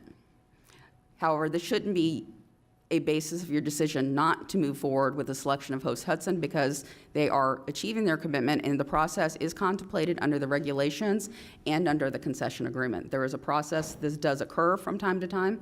I'd like to say it's never happened before, but it does from time to time happen. And I'll defer to Host Hudson if they want to address that any further. No, I think that's accurate unless there are any additional questions. We're committed to achieving the 26%, and we will do that. Commissioner Powell, did you want clarification on Package 2 about the 10%?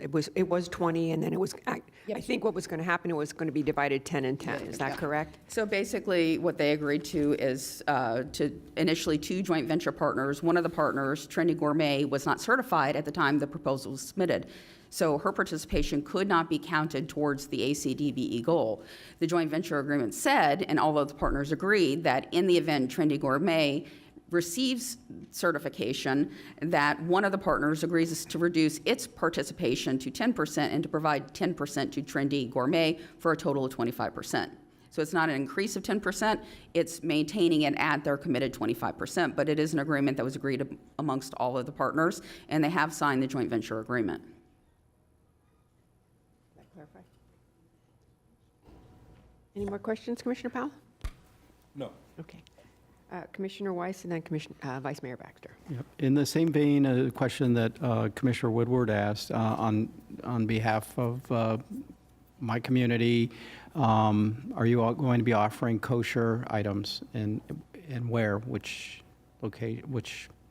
facilities? Yes, I would say, without kind of reviewing it, we have the opportunity, in our markets, but I'd need to get my chefs involved to be able to speak to that a little bit further. I mean, we have that ability. We've certainly done that. I think that was something I know I had mentioned when you came in and met with me. I mean, we do have a very large population of folks here that require kosher meals, and I want to make sure that they have an opportunity once they get past security to be able to have food available to them. I will I can come back with some of the menu items that maybe are full-service restaurants. I know at Field of Greens, we're able to do that. I know at some of the other locations, certainly within our markets, we're able to do that. We have, as we talked about, flexibility of the menu at the Tequesta Brewing to make sure that we address that. I can commit to you that we'll make sure we address it on our menus. Okay. Thank you. Thanks, Mayor. Thank you. Vice Mayor Baxter. Thank you, Mayor. Are all vendors, and I know it's been asked and answered, within your facility, how do we know which ones can and can't be switched out? So today, based on the proposal, you can obviously choose amongst all the alternate options that they have provided. You should base your decision on that. But as I indicated, you can award the contract, and you may direct specific concepts to be renegotiated with the selected proposer as a future amendment to the agreement. The agreement provides a lot of flexibility to the county for changes to concepts, to square footages, to just about anything related to the actual concession units themselves. However, your decision today should be based on the proposal that has been submitted, but you can direct us to negotiate future changes, but you shouldn't base your decision today on those future changes. And what kind of, could you give me an example of what kind of change we could direct you to do? I'll give you an example. If you wanted to change, for instance, you like City Cellar better as a bar concept than Tequesta Brewing, you could tell us, okay, we really do like Tequesta Brewing, but we'd rather see City Cellar, but we're going to award based on the totality of the proposal that's been received. However, we'd like you to consider negotiating that as a change to the agreement. And then we would go back and we would negotiate with host Hudson regarding that change. Concept changes may also change the financials of a particular concept. For instance, if you have a national brand, they may have very specific requirements versus a local brand or a proprietary concept. For instance, Starbucks, you're going to pay additional license fees, and they're very specific about the square footage of their units. They're very specific about the equipment in their units. So there may be some nuances associated with that we would have to negotiate with the partners. I can tell you that I have worked with both of these partners for a very, very long time. If they tell you they will do something, they will do it. So, all right, well, before any further comments, I'd like to let public and the other two presenters. I don't know if the attorneys want to chime in on any of that. City Cellar one of the alternates in the? It is not an alternate, it's just an example of a post-negotiated. Okay, I mean, I think we don't necessarily want the board directing an award to a specific entity. So I think I'd rather see sort of general direction where we'd like to see more of this Well, not type of making it a concept. requirement, making it a preference, is what you're saying? It's definitely going to be a negotiated issue. Right. So it's not necessarily guaranteed. And I think the direction, so it doesn't look like we're saying, contract with this specific entity, the direction would be a little more general, unless they're already an alternate in the proposal. So, one of the things, if we wanted to completely cancel the RFP, we have that option, and I'm not saying that's what I want. And then scratch it, start all over. That's absolutely an option. It's one that we hope you don't select because it will delay our concessions program significantly. As far as reissuance, it will take us probably at least 6 months through the process. May I ask why? It's partially recrafting the documents, reissuing, providing the proposers time to submit. You saw the size of the packages of the proposals that were submitted. They're very voluminous, so it is a Isn't the majority of that language already in there? It also depends on what changes the board may want to recommend. And what if they're minor changes? Do they still take 6 months? Probably do it in less time. It will divert our resources from other projects, and it will, I can't tell you it will not slow the process down. It will. If the majority of the wording is already there and there are slight changes, I think that's a bigger conversation of why it would potentially take 6 months. I wish I could say I had one project that we're working on, but. Oh, understood. But again, this is a very important project. So, and this is very important to us, the board. This agree. is something we want to get done. So I would like to, work together, make this happen, but understand, I don't like the idea that we don't have a decision in this and being trapped by wording or trapped by certain things or timing or being told we can't do it and being sold an opposite story.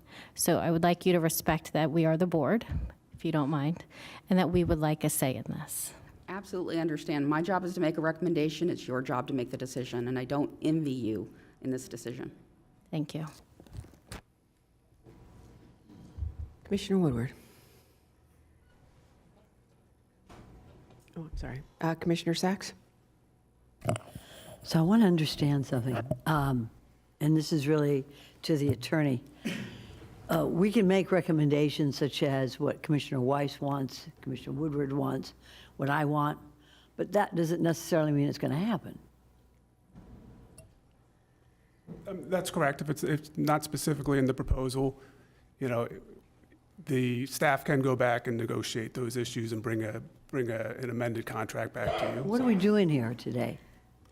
I'm listening to a great presentation. I know this company and all the different airports, but if I am not pretty much assured that Commissioner Weiss will get what he has requested, and Commissioner Woodward will get what she requested, and Commissioner Sachs will get what I requested, then I'm getting hungry. Maybe we should just break for lunch. I mean, I don't see what we're doing here except having a nice conversation with a very reputable company. Sure, and you're making a selection based on the proposals that were provided.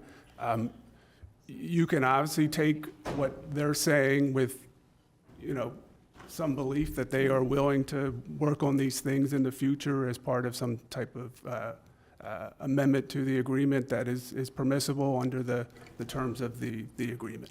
So Is there a possibility of an amendment to the agreement, sir? Absolutely. Okay. Absolutely. Okay, so thanks, Ms. Baby. So, in other words, we can accept their proposal with modifications to the contract, and we would be assured today that when we're voting on it, that that's exactly what's going to happen. So the RFP allows you to also reject portions of a proposal. So you may say there's a particular concept we're rejecting. We would like you to, negotiate a different concept for that location. The other option is to say we're going to award it as is. The agreement already provides, like I said, maximum flexibility regarding the concepts, the square footages and the locations. They're not permitted to move forward until the Department of Airports approves their design, the concept and the location, the square footage, which will be consistent with what the board directs. So I'm not talking about kosher meals that are going to be a certain footage. I'm not talking about the mechanics of it or the construction of it. I'm talking about certain food requirements that members of this board have requested, and I think they're valid. 3 of us have. So, again, Mr. Attorney, could this be a modification to their contract or I think it can. I think those are concepts that could be modified under the contract. Okay, good. So then who do I ask for that? Do I ask the applicant or do I ask you or should we take a vote on it? What do you suggest, sir? Can I jump in? Sure. That's a very easy concept or contract change. Our RFP already required that there's a variety of options for everyone, whether it's kosher, gluten-free, dairy-free, all the different options. That was a question that came up at the selection committee. I know that SMA has food restrictions as well, so that was an issue for her during that selection process. We can include a specific provision regarding that if that's something that the board desires us to do. I can assure you that the concessionaires, they're here today, would agree to a provision like that.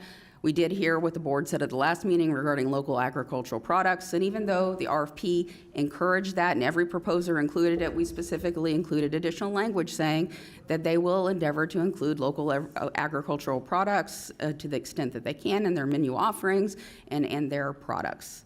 So those are the types of things that are easy changes, and I would not get too hung up on I don't like to get hung up on anything except specifically the fact that we have requests here by the board And I want to be sure that that is, and I'm looking at the attorney now, this is not just something that they may look at.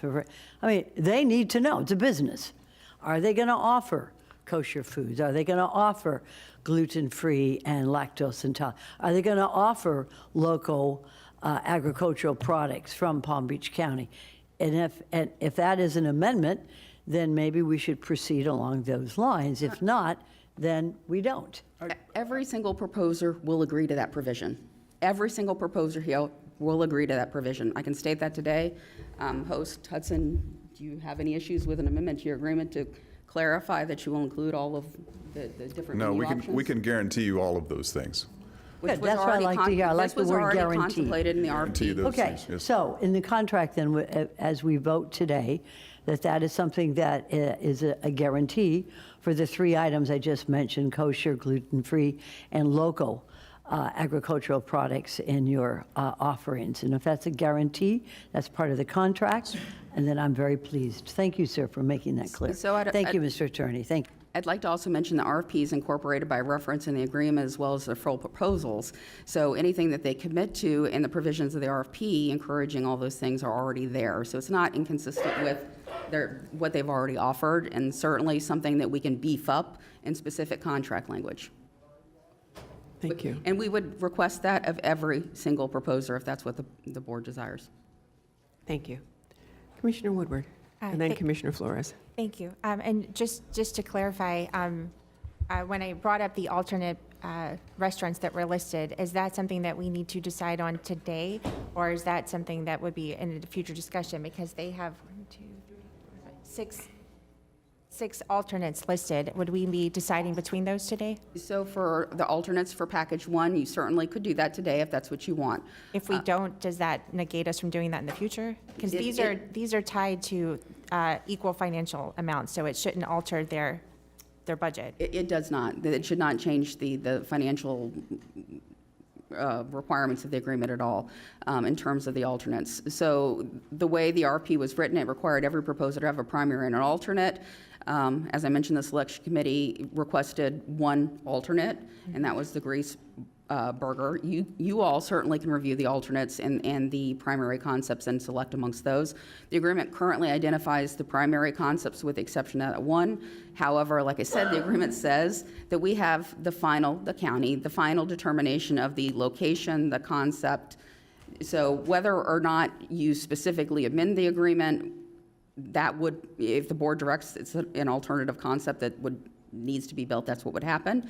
I would recommend that we update the contract to reflect any change of an alternate that may be selected today. I don't see it as a basis not to award the agreement. We certainly can come back and clarify it in an amendment. Okay, and the reason that I brought up Kapow as being one is because some of the other restaurants, it seems a little redundant with a few of the options, and Kapow would be a very different option.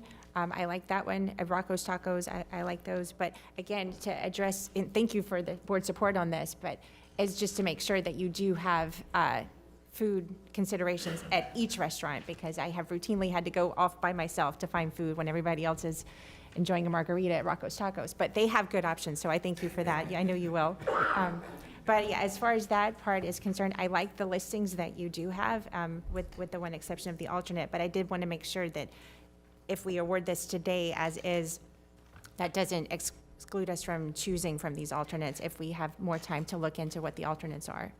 Is that? Yeah, that would be fine. And that would not change anyone's finances? That shouldn't be any alternate?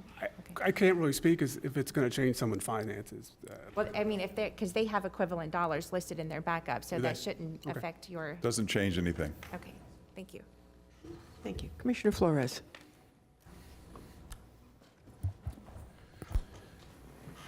All right, so I've been pretty quiet today.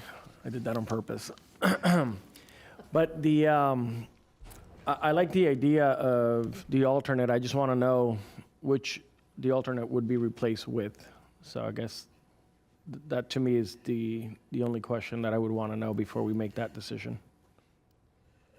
And I think that's a conversation that's going to be held And probably I- after we award the contract. I think there are two separate questions going on here. One is alternates that were proposed as part of package one, which is what Host was recommended for, and which the selection committee looked at. Obviously, any of the alternates that they provided in package one are a choice that you can make today, because that was part of the original proposal. So if you award today, you can say, we're awarding today, but we'd like to negotiate a future change. You need to be somewhat specific as to, what you want. You want a national market concept. You want a branded bar versus a proprietary bar. You'd like to see a local concept, regional concept, something along those lines. We need some direction as far as what you would want us to negotiate as far as a change.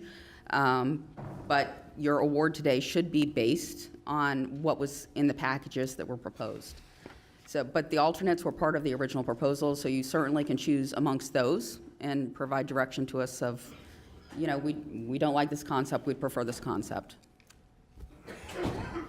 Quick question. If an alternate is not listed, but it's something that you put in the other package, package B, does that preclude that from moving to package A, or package one versus package two? I think as you award today, that would be outside of what was in their original proposal. I think, as Laura has mentioned, if there's some direction to possibly change concepts or move from a local to a national or those types of things, that could be handled under the contract. Thank you. Commissioner Flores, were you finished? No. Okay, go ahead. I would like to defer to Commissioner Woodward to see what she would replace Kapow with, or what's her suggestion?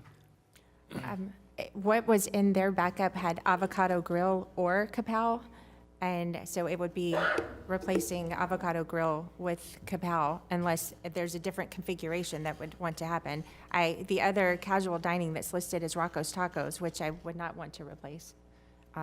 Those are, I think, Rocco's Tacos and kapow, very, very different, options for people to sit down in. Avocado grill's listed, and we have some, other concepts listed down below. Cholo Soy Cochina, which could be your alternate for that, is Avocado Cantina.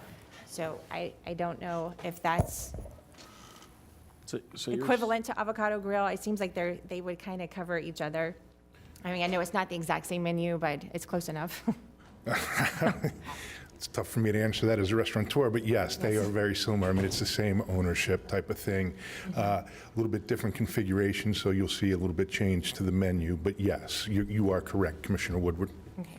That's why because in your listing, you have Avocado Grill or kapow, and my preference would be to choose kapow over Avocado Grill. And if you're listing Avocado Grill, no offense to you, I love you guys too, but just as a more variety, I think kapow would be better. And if you've not been to kapow, it's sort of Asian fusion. Yeah, that's what I call it. I don't know. As a restaurateur, you could probably describe it better. That's when I rely on my chefs. I call it, like you said, Asian fusion. No, that's very close, Commissioner Woodward. Thank you. Commissioner Powell. Thank you, Madam Mayor. I'm sorry, wait a second. Commissioner Flores, your light is still on. So I'm a fan of Avocado Grill, but I don't think that's a must. I mean, that's not a deal breaker, but I'll go along with that. I guess my biggest comment to this conversation is that maybe I don't agree with the way we got to this point. And right now, we would like to have a say, but we really can't have a say because the way that this RFP was crafted. So my comments are going to be for future RFPs from staff is there needs to be a way and a mechanism for us to have our say before we get to here and we're handcuffed. Because that's essentially what you're saying today. That you could either choose what we are telling you or you throw this in the garbage and we start over. I don't want to do that.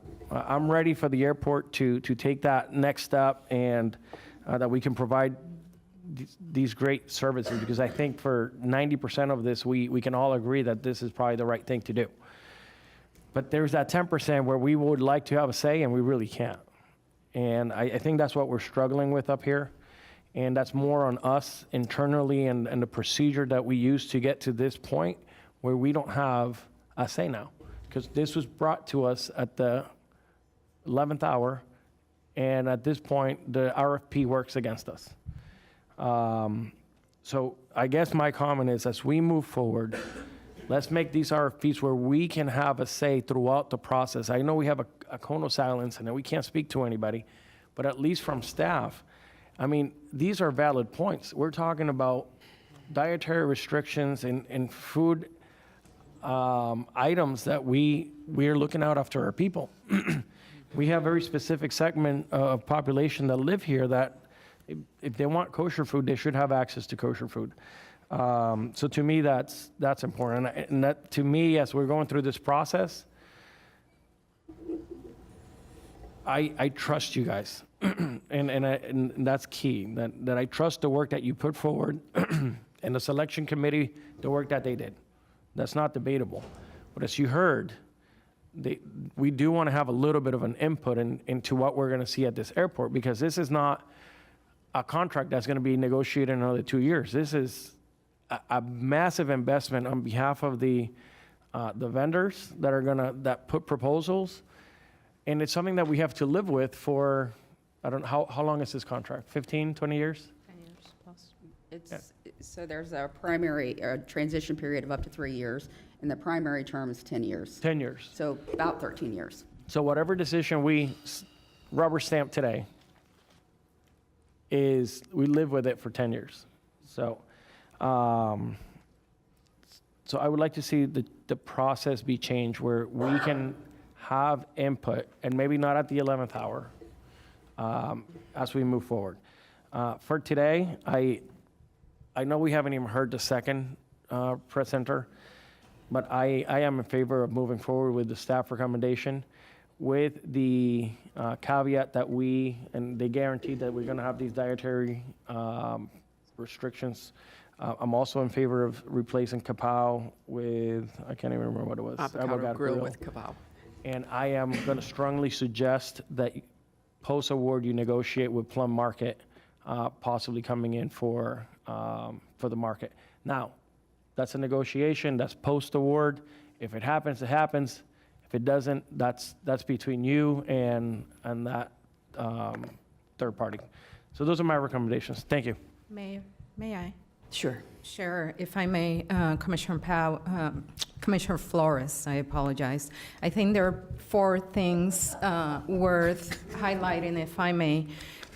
Number 1, this precise RFP was in the works for 3 years. I believe Laura came to prior boards many times seeking direction, and the direction that was received was incorporated in the RFP that eventually was advertised, that led through a selection process, and that now you're seeing the recommendation. So I wouldn't like for it to be misconstrued as to staff didn't request board direction as to how to proceed. So I think that's an important point to make, and Laura can certainly take a deeper dive into that.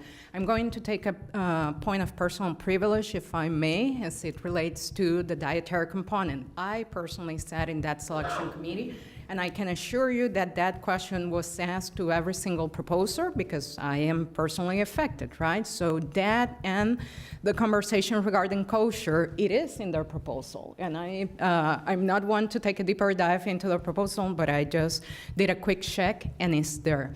Third topic that I think is important to highlight, and I know, Commissioner Flores, what you have stated before, you said it today, you said it in the prior meeting, that it is a rubber stamp. All staff can do is recommend, and the board holds the authority to make a decision. The RFP that was put together based on direction previously received. And that then leads me to my 4th comment on this topic.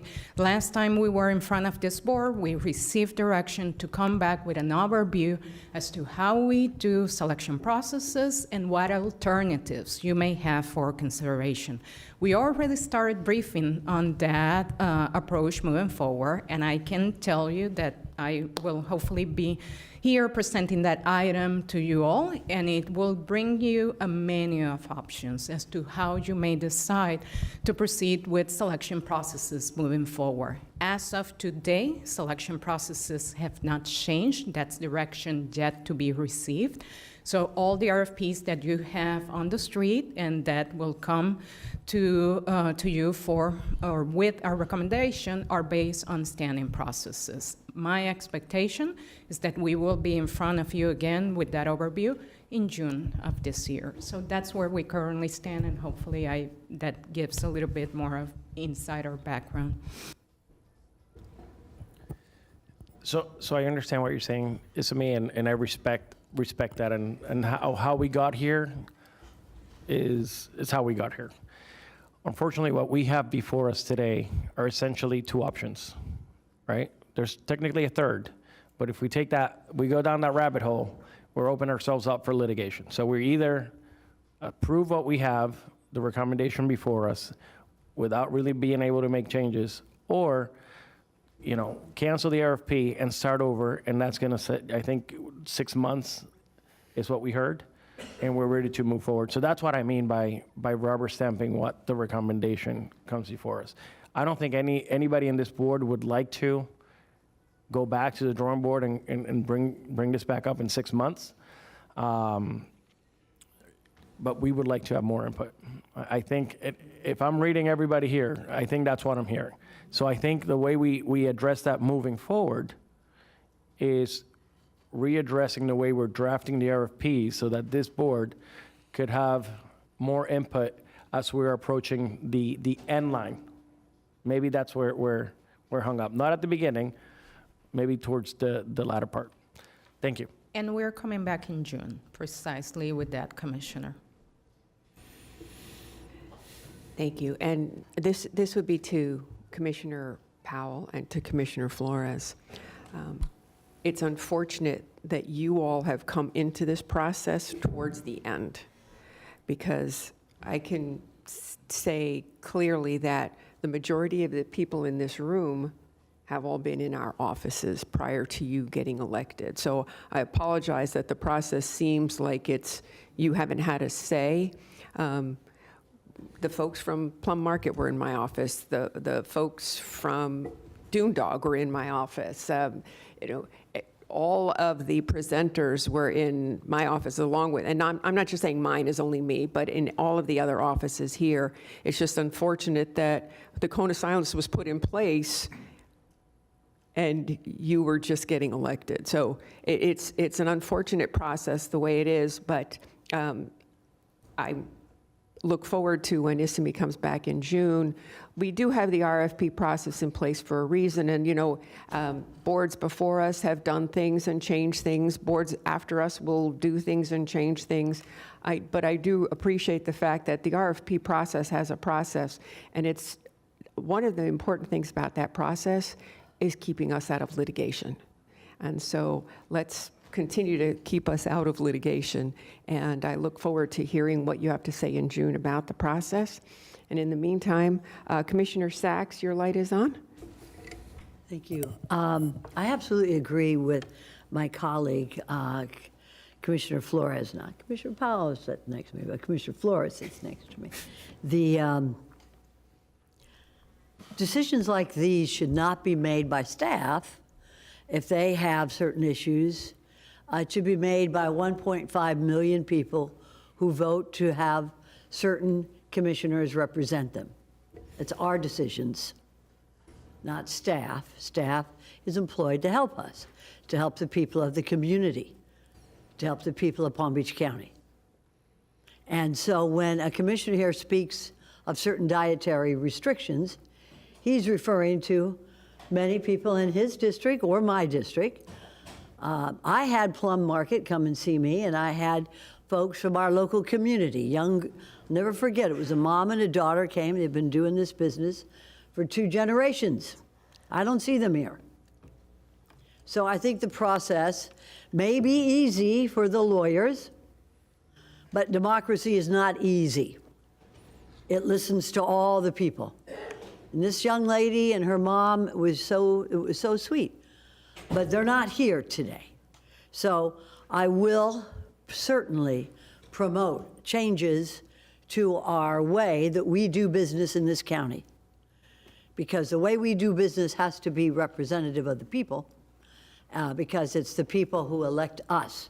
we're a board, but we're a board that represents 1.5 million people. So I look forward to that going forward. And I very much thank you, the applicant, for coming here today, giving us these guarantees. And I look forward to, is it Kapow, Commissioner Woodward, or is it Kapow? Right. Kapow. Kapow, right. My kids know it. I don't know. As long as you have those margaritas out there, it gets me. Rocco Tacos, I'll be very happy with my flight. Comes in very well. And thank you, Miss Baby. We have a great, Baby, I'm sorry. We have a great airport. I've always said that to you, and I continue to say that. Thank you. Thank you very much. Commissioner Woodward, then Vice Mayor Baxter, then Commissioner Powell. I just wanted to kind of echo from Commissioner Flores. I mean, I was here and had all of those meetings, and I even find myself feeling somewhat disconnected from the end of this process. Even though I met, I think, with most of you. I met with multiple people and had my conversations, but this wasn't one that we were able to have as a board. And having, to choose one of you who are bringing in your concept, I think, for us, this is a unique RFP. Most of our RFPs do not come to this type of a level where, we're not just choosing someone to do a specific job. We're choosing you, and then you're presenting what that job's going to be and within the square footage. So I think in this instance, I mean, this is a very tricky one. It's very public, and this is a big decision because it's going to affect everyone that flies in and out of this county for at least a decade. So I echo your sentiment in that because, even though I was a part of those meetings, the meetings that I had that I left with were different from 6 other commissioners that you all had, and then you had to go and build this together. So this has become a very difficult process. I'm sure it was always going to be. I don't think we had to quite get to this level where we're voting on a concept and then have such limited options. I don't know if we could have done where we choose someone and then here's what we want.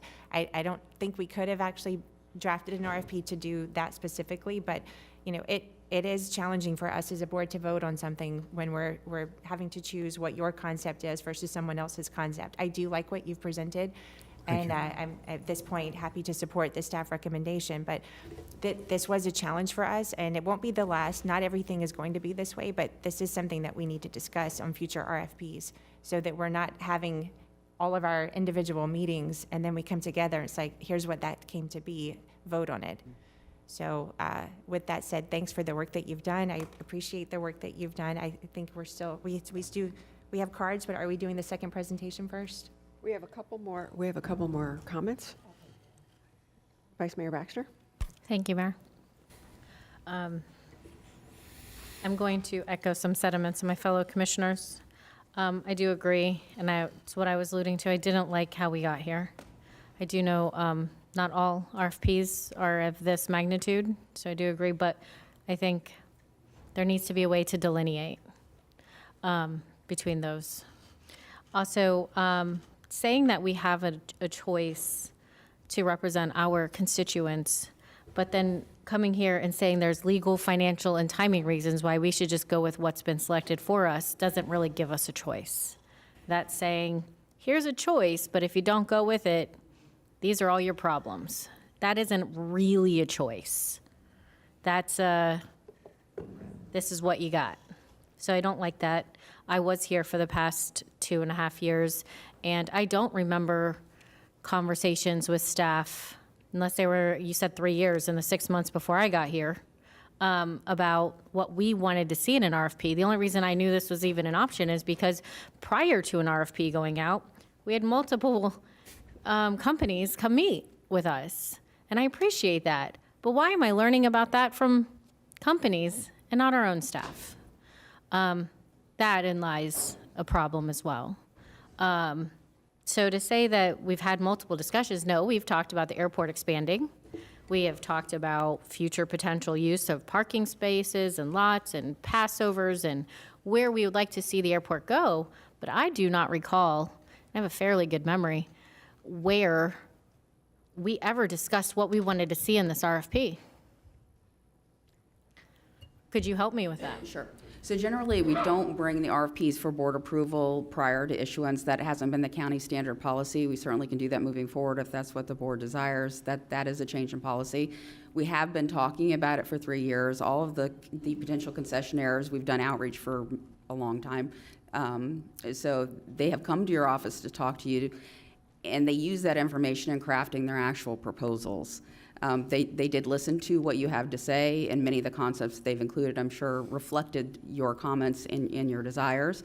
Ultimately, though, the RFP package, we have to select a particular concessionaire. We've crafted it to provide for alternatives, but they have to be able to tell us what their capital investment will be. They need to provide some, having a very vague RFP is a little bit challenging. I hear what you're all saying. I agree. Moving forward, we certainly can make sure that you're more involved in the front end of the process. I know SMA is working on that as well with the board members.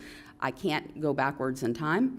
I can't change the process. I believe the result is a worthy result. I think you will have an award-winning concessions program. I would hate to throw out the result over process versus the result. So I am still very much recommending that we move forward with the recommended selections. Follow-up, Mayor. Sure. I am not saying that, I asked the question. Yep.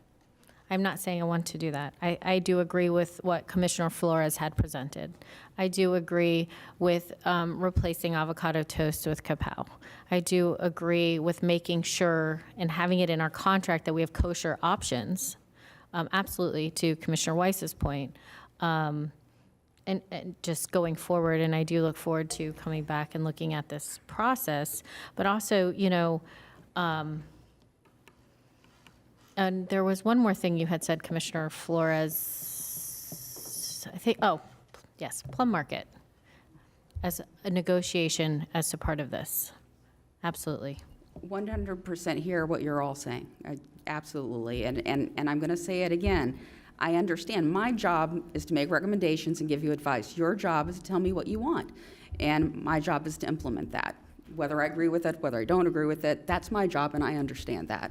So I want to be clear that I appreciate all of your comments and that we will take it to heart. And I appreciate that. So thank you so much. I do look forward to seeing what the other presenters have to say, and they're here. And I knew, and I believe we have public comments for this one first as well. We have lots of cards. So you have two options. It's your discretion. If you intend on awarding to the selected proposer, you can choose not to hear further presentations for package one. You may do that, you may not do that. Then I would recommend that you hear public comment on package one, make a decision regarding package one, then hear presentations regarding package two, just to keep them separated. Okay, thank you. Commissioner Powell? Thank you, Madam Mayor. Can you hear me? Yes, sir. Perfect.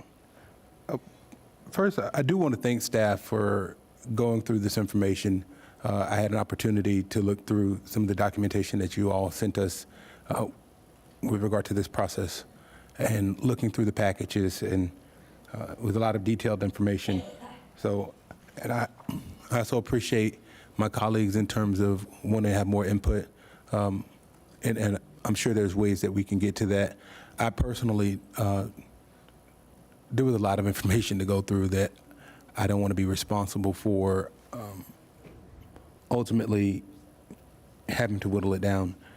So I do thank y'all for that, and perhaps there's a way we can get to a happy medium. I am interested in knowing, Commissioner Flores talked about avocado grill versus kapow. Well, Commissioner Woodward, you talked about avocado grill versus kapow.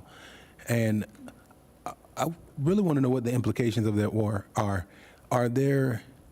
Is kapow a partner or avocado grill? If they're eliminated, does one of those partners now no longer sit there because you're removing? You're choosing a partner. You're choosing a partner. Choosing a partner. You're choosing avocado grill or kapow. So we can do that. Within the package one proposal, there were alternatives. Any of those alternatives, you're free to select. Okay. So ultimately, we have the ability to recommend choices of who. With regard to the alternatives in package one, You can choose the primary or the alternative. That is 100% within your discretion. With regard to anything that's not in their packages, we recommend you don't make your decision based on that. If you feel confident with the partners, you feel confident with the process, and that at the end of the day, you're going to get a good result, you can still direct us to negotiate future changes to the agreement. That's entirely possible. There are provisions in the agreement that specifically say, and I'm going to read it just to give you a little comfort level. The concessionary acknowledges and agrees that the final concepts, locations, boundaries, and square footages of each concession unit and support space shall be subject to the approval of the county in its sole and absolute discretion. That's built into the agreement because concepts change over time. You have partners that go out of business, and then you have to add another concept. You have midterm investments where you decide maybe, this concept is no longer a popular concept. We'd like them to replace that concept.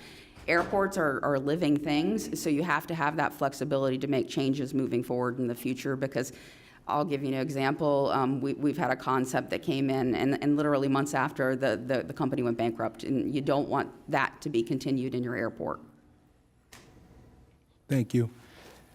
It was also indicated this is a massive investment with a transition period of 3 years, and ultimately this would last 10 years, so we're talking about 13 years, and this is what we choose, we live with today. With that in consideration, the other request, or the other question I have is in terms of input, and we're looking at this in the presentation on pages 11 and 20. 20, although it was said it's not indicated on this list of the potential for Paradise LaGuardiere, for the Airport Concession Disadvantaged Business Enterprise Program. I just want to make sure that, how does that move forward? I know Terra Enterprises, which we received a letter from her attorney, they're at an impasse, but we didn't receive anything with regard to Trendy Gourmet Cafe. And I know when we talk about local, I know Trendy Gourmet Cafe is local, I know Terra Enterprise is local. What are we, is that something that if we approve this as it is, if the 10% doesn't go to Trendy Gourmet Cafe based on The joint venture agreements. The joint venture agreement contemplates that. Paradise LaGuardiere is here today. But it essentially says that if Trendy Gourmet achieves her ACDB participation or her certification, that she can participate, or she will participate as a 10% partner. And that S&P, I believe it was concessions, would reduce their participation by 10%.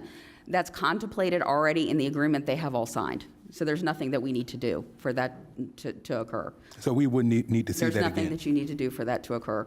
With regard to the host Hudson situation, there is a process in the agreement that provides, and the regulations, if there is a issue amongst the partners for termination, the county, like I said, must consent to the termination, but it has to be for good cause. So that requires the partners to provide factual information regarding good cause. We can require Host Hudson to honor its original commitment of 14% participation by Tara Enterprises.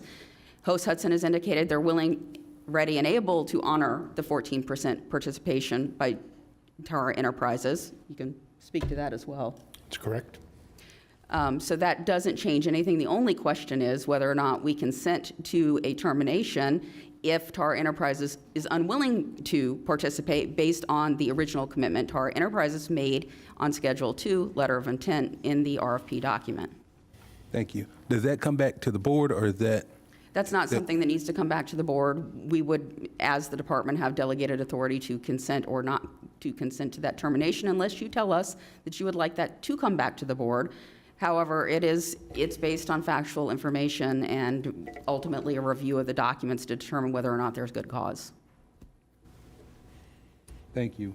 But we cannot legally require Host Hudson to renegotiate its financial agreement pre-award with Tara Enterprises. We cannot do that. Perfect. And I'll let the attorneys chime in if they disagree with that. I agree. Perfect. Let me ask you this as a follow-up.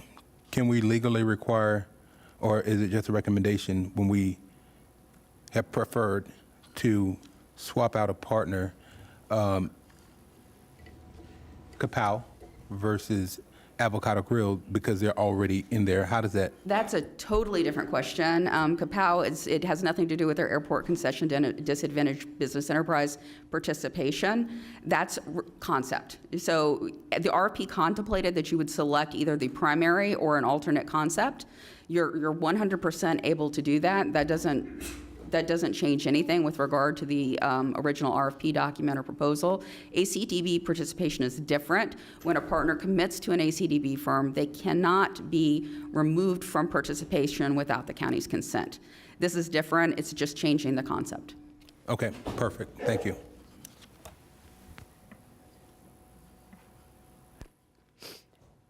Commissioner Weiss. I didn't mean to make you tear up. I'm sorry. It's the sneezes. I've done 1 and 2. There's Okay. 3 is on. All right. I thought it was just, just to put it out there that I'll be basically supporting what Commissioner Flores has stated. So, and I'm also willing to support recommendation from Commissioner Woodward as to the concept as well. So there we go. Okay, so we actually have what sounds like consensus for the board to accept the proposer, correct? But we still have comment cards. Correct. So it is up to the board whether we want to take the second presentation, or do we just accept at this point in time, say we're good with proposer 1? Madam Mayor? And I got lots of lights on. Commissioner Powell. Thank you. I would definitely like to see the second proposal, if that's all right with the team, the board. May I? Sure. I do want to see the Parodies and SMP proposals, but if we went with 1, we would still see those because those were the only 2 options for package 2, were they not? So if you vote for Host Hudson, that means that your selection would be between Parodies Lagardère and SSP for package 2. The recommended selected proposer was Parodies Lagardère. So it doesn't preclude you from, you're not required to reissue at that point because, again, Host Hudson had been eliminated from package 1. So whatever the board's choice is, if you would like to see SSP now, we can do that, or you can see it when we see Parodies. I personally would like us to hear comments on this one, vote on this one. It seemed like we finally all came to an agreement, and then save for package 2, the last 2 companies and let them present. Because there was only 3 presenting, right, today?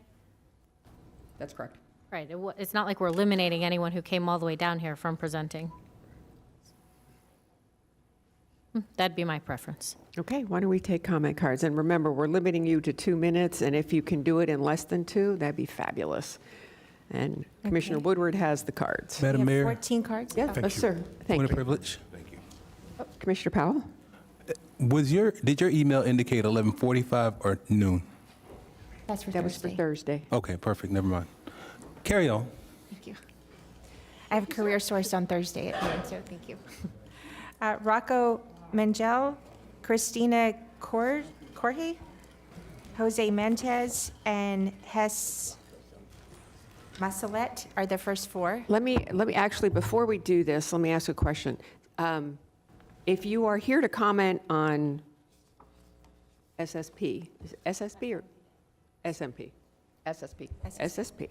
Could you hold your comments? We will move it to the second portion as opposed to just this one, since SSP has not presented. Okay. Does that make sense to everyone? Unless they object to the award of package 1, because they were the second proposer for package 1.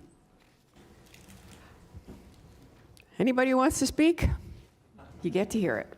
But if you're speaking for SSP, you get 1 card, and it's whether it's 1 or 2, that's it. Thank you.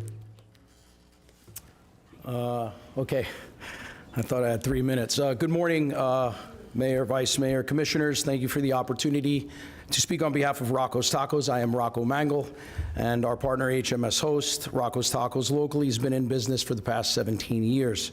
I moved here 27 years ago in 1997 from New York before everybody else did. I was a busboy in that store over on Clematis Street. 10 years later, I ended up buying that very restaurant. Currently, we have 9 locations across Florida, 3 Rocco's in Palm Beach County, along with the Rocco's Tacos in Fort Lauderdale Airport, which has become a guest favorite. It's proof positive of what can happen when you combine a beloved local brand with HMS host operational expertise. So we also have 6 other brands in Palm Beach County, 3 within walking distance of this facility, and our office is above CVS, and we currently employ 900 people locally. And we also source most of our food locally. Like to tell you guys I have multiple sclerosis, and I am very food conscious as well. We do have gluten and vegan options on our menu, and we're going to look into the kosher option for tacos. That's a new one, but we'll definitely check it out. So Palm Beach is more than a place. It's a mindset. It's an aesthetic, a culinary culture. By bringing Rocco's Tacos here, we amplify that sense of place for your travelers. Imagine landing at Palm Beach, stepping off the jetway, and within minutes being greeted by not a generic chain, but by a local, vibrant, sun-inspired, upscale, homegrown Mexican restaurant reflecting South Florida's laid-back energy. That authentic connection between local helps passengers feel at home, not just by passing through. It's the difference between airport food and Palm Beach food. So I'm going to run out of time, but I'm going to close. I had a little more. We believe that renewing and expanding this partnership at Palm Beach International will not only delight our guests and strengthen your portfolio, but it'll reinforce the airport's standing as a showcase for all that makes South Florida so special. We're ready to mobilize our global resources and local know-how to ensure that Rocco's becomes a must-visit for every traveler who passes through the gate. Thank you so much. I ran out of time. Commissioner Sacks. Thank you, Vice Mayor. Just one second. Yeah, questions. Are you Rocco of Rocco Tacos? Yes. Thank That's you. pretty Yeah. cool. So, And you started here in Palm Beach County? yeah, so true story, real quick. I lived in my car. I transplanted here. For those of you that have been here a long time, I had no money. I got a job. I slept in my car in front of Big City Tavern, and I stayed at the Mount Vernon Motor Lodge. You have to be old to know that's Hotel Biba. And I bought that restaurant 10 years ago. I live in Palm Beach County. My kids go to school in Palm Beach County. It's very important to listen to what you all said today. This is where our brand started, and now we're expanding nationally to New York, Boston, and we're looking at LaGuardia Airport. So I'm very proud to be a transplant from New York, and I am now a true Floridian. I've lived here longer than I did live in New York. I'm very impressed Thank and you. I'm proud of your Thank you. accomplishments, sir. Thanks for having me. Thank you. Any other Thank you so questions? much. Thank you so much for presenting Just today. wanted to thank you for being here. Oh, thank you guys for And having thank me. you for Rocco's Tacos. Love Yes, it. we love Rocco Tacos. Just true story real quick. That's my first roommate. I lived with him 27 years ago. It's okay. That's a taco of Rocco Tacos. Thank you very much. Thank you, Vice Mayor. Okay, we had Christina Corge, Jose Mendez, Hess Masalet. We have also Neil Schiller and Rick Morris. We have 2 microphones, so you can line up. Yes, if the next person would please step up to that microphone. Jose Montez here. I'm one of the partners with HMS Hosts. I've actually worked in Palm Beach International for Tara Enterprises and her mother, Luella, for 8 years. And I've never worked for anybody that long. So when the opportunity came from HMS Hosts to be a partner, that changed my life and will be forever. So I'm grateful for the opportunity. I don't have much to say, but I've been in the airport. I've seen the changes. I'm from here, high school here, everything here. So this is the best opportunity I would have moving forward. That's it. Hi, my name is Christina Korsch. Good morning. I am an ACPB minority partner with Host. This is my first time partnering with them. I have over 15 years of travel retail experience, and I'm also already in 2 other smaller airports. But it would be remiss of me not to take a moment to talk about Host as a company. They are just, their integrity is out of the roof. Their commitment to the ACDB program for small business owners like me, that's the point of it, right? Is to help us grow and have an opportunity. And their commitment to that has just been beyond what I can hope and expect. I'm a mom, and all I want to do is be able to do better for my family and pass on wealth and opportunity to them as well. So I want to thank them for a moment, and also their commitment to local. I know you hear that word a lot, but I need to tell you, in the meetings leading up to the presentation, their commitment to Palm Beach local vendors and the surrounding areas is unreal, down to the item level, how much they care about representing brands. I've never seen anything like that. So I think they're an awesome company to work with, and I think they would have no problem implementing all the awesome suggestions you guys have had. And thank you, and I hope we're able to proceed. And yeah, thank you for this opportunity. And thank you, host. Good morning, everyone. Thank you for allowing me to present. Actually, standing up here, my name's Hess from Field of Greens, by the way. Standing up here feels like I'm at the register at Field of Greens, everybody in line. So, I'm looking at salads, Country Turkey Club, pesto stand.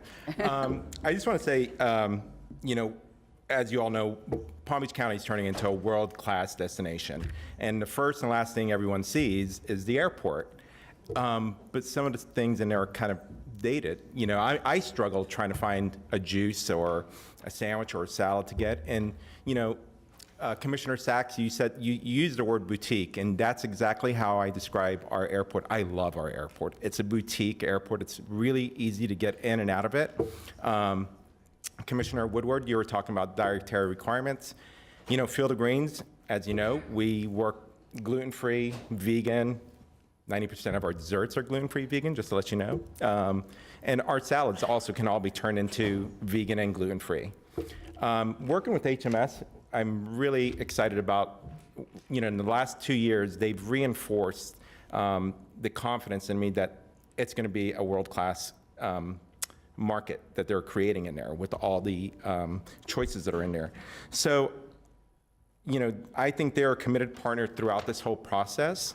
And to bring in the local, to showcase our what we offer local, I think it's just wonderful. And I just want to say thank you so much, and thank you HMS for allowing us to be a part of this. And commissioners, thank you, and Mayor.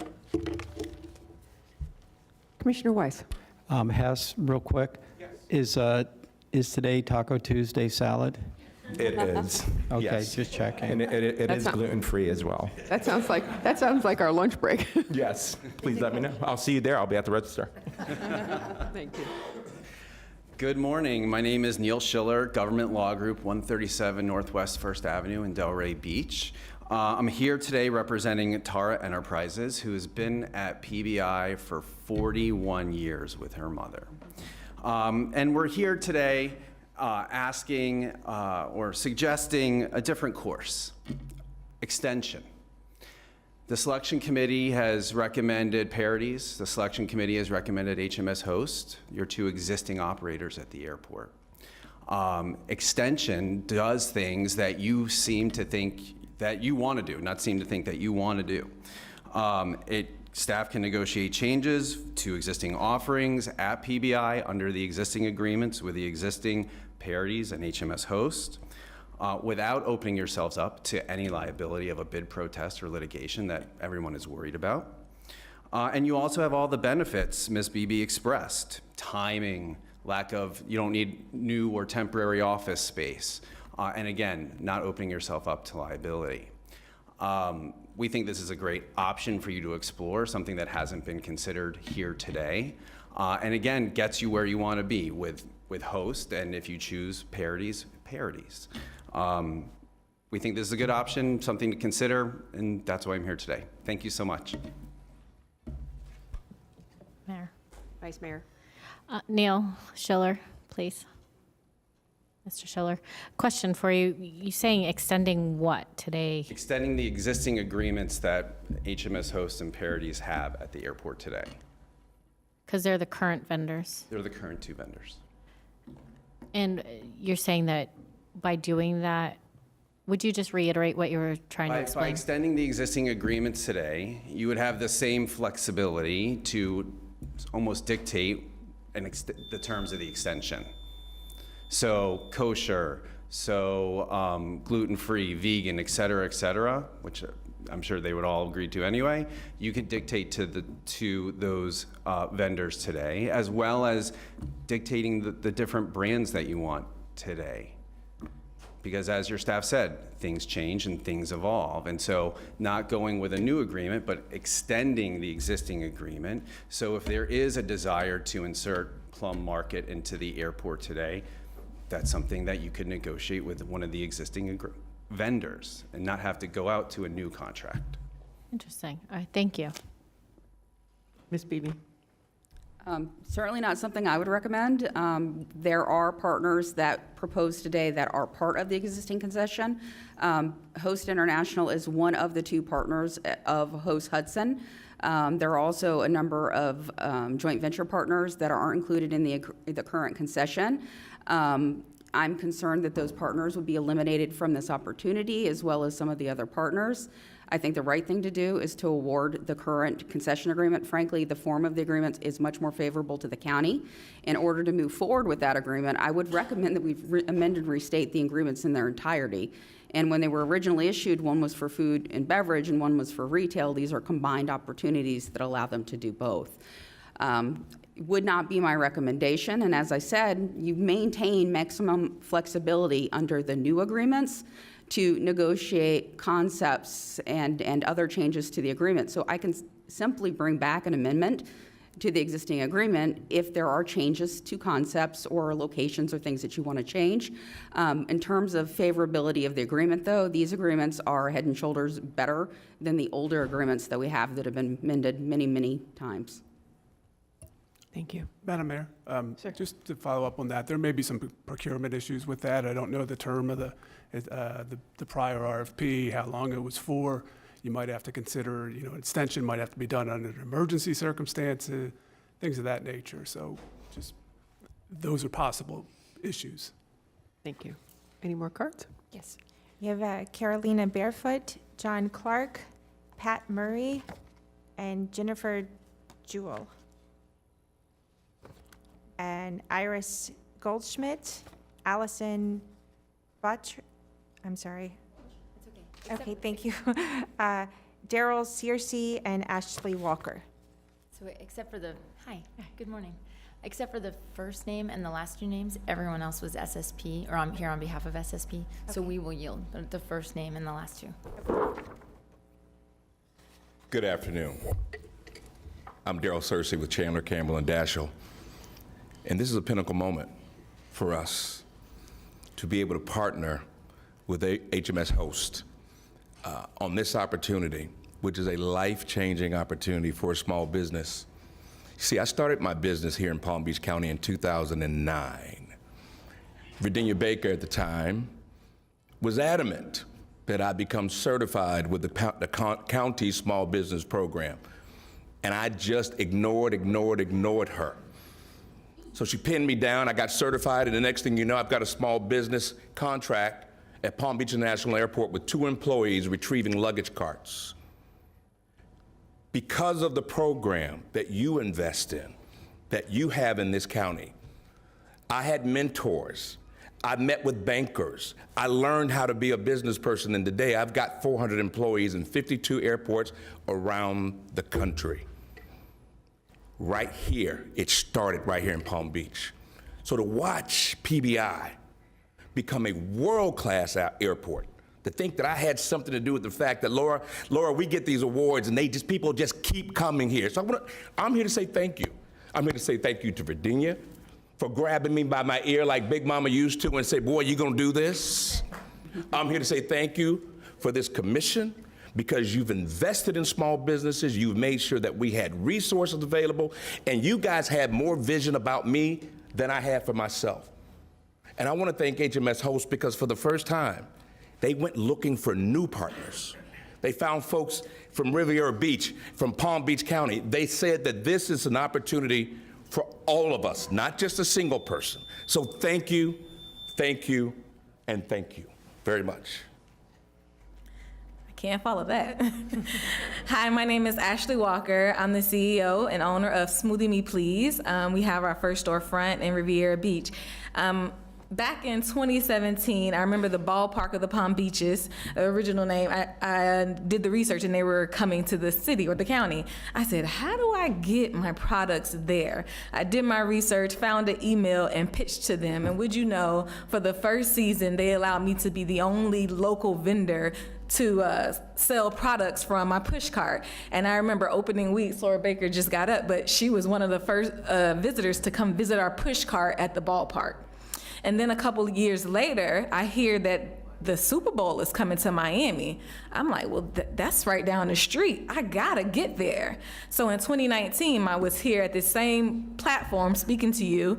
I was one of 3 restaurateurs that were selected to cater the Miami Super Bowl. And so it was us and the McCrae Barbecue, and we went down there and had a phenomenal time. And so here in 2025, I am presented with another opportunity to join with HMS hosts who have been remarkable partners. They've brought me along every step of the way. David Strong is not here, but he is my guy, and we talk food and beverage all day long. We talk trends. We talk how I'm going to show up, the 2.0 version of Smoothie Me Please, and it has been such a fun process. So Daryl, I can copy you when I say, man, this is an opportunity to change my life as well. And I am a testament to those Riviera Beach natives who show up with grit and grind every day. We show up with discipline, and we want to let the world know that we've been working for a long time, and we're ready for what's next. So thank you guys for the opportunity. Thank you, hosts, for being here. Thank you for always plugging my name in rooms. I guess the rest are SSP. Is there anyone else that wanted to speak, or I'll hold the cards for the next item? Did you fill out a card for this item?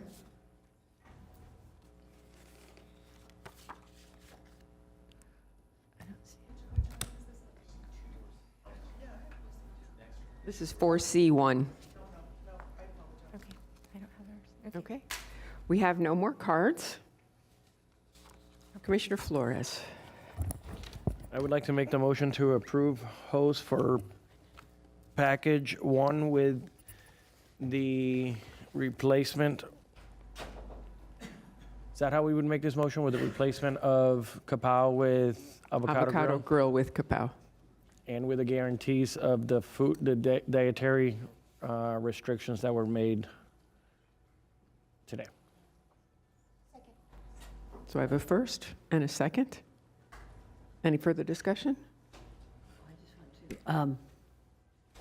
Commissioner Sachs? If I may, could we also add in there with the use of local agricultural products to the fullest extent possible? It's already in the agreement. Everyone heard the board at the last meeting. Okay, so let's just put that as part of then that'll be easy to put in. Sure. Okay, very good. Did the clerk get all of those 3 items? Very good. Thank you, Madam Mayor. You're welcome. No more comments? All in favor? Aye. All opposed? See that motion carries 7-0. It is now 12:04. Would my board like a lunch break? Okay, Commissioner Weiss. And just to follow up now, I'd like to, and I guess we're going to give direction to you to negotiate to bring in a national grocery store. Is that? Do you mean a market concept? Market concept. A little bit different than a grocery store. It tends to be grab and go, some retail items. Understood. I mean, you know what I'm talking about. I know exactly what you're talking about. Okay. And I think that covers, so you guys will negotiate that on our behalf. So we will return to the board with a negotiated amendment addressing all of those items. Thank you. Thank you. And how long would the board like for lunch? 1 o'clock?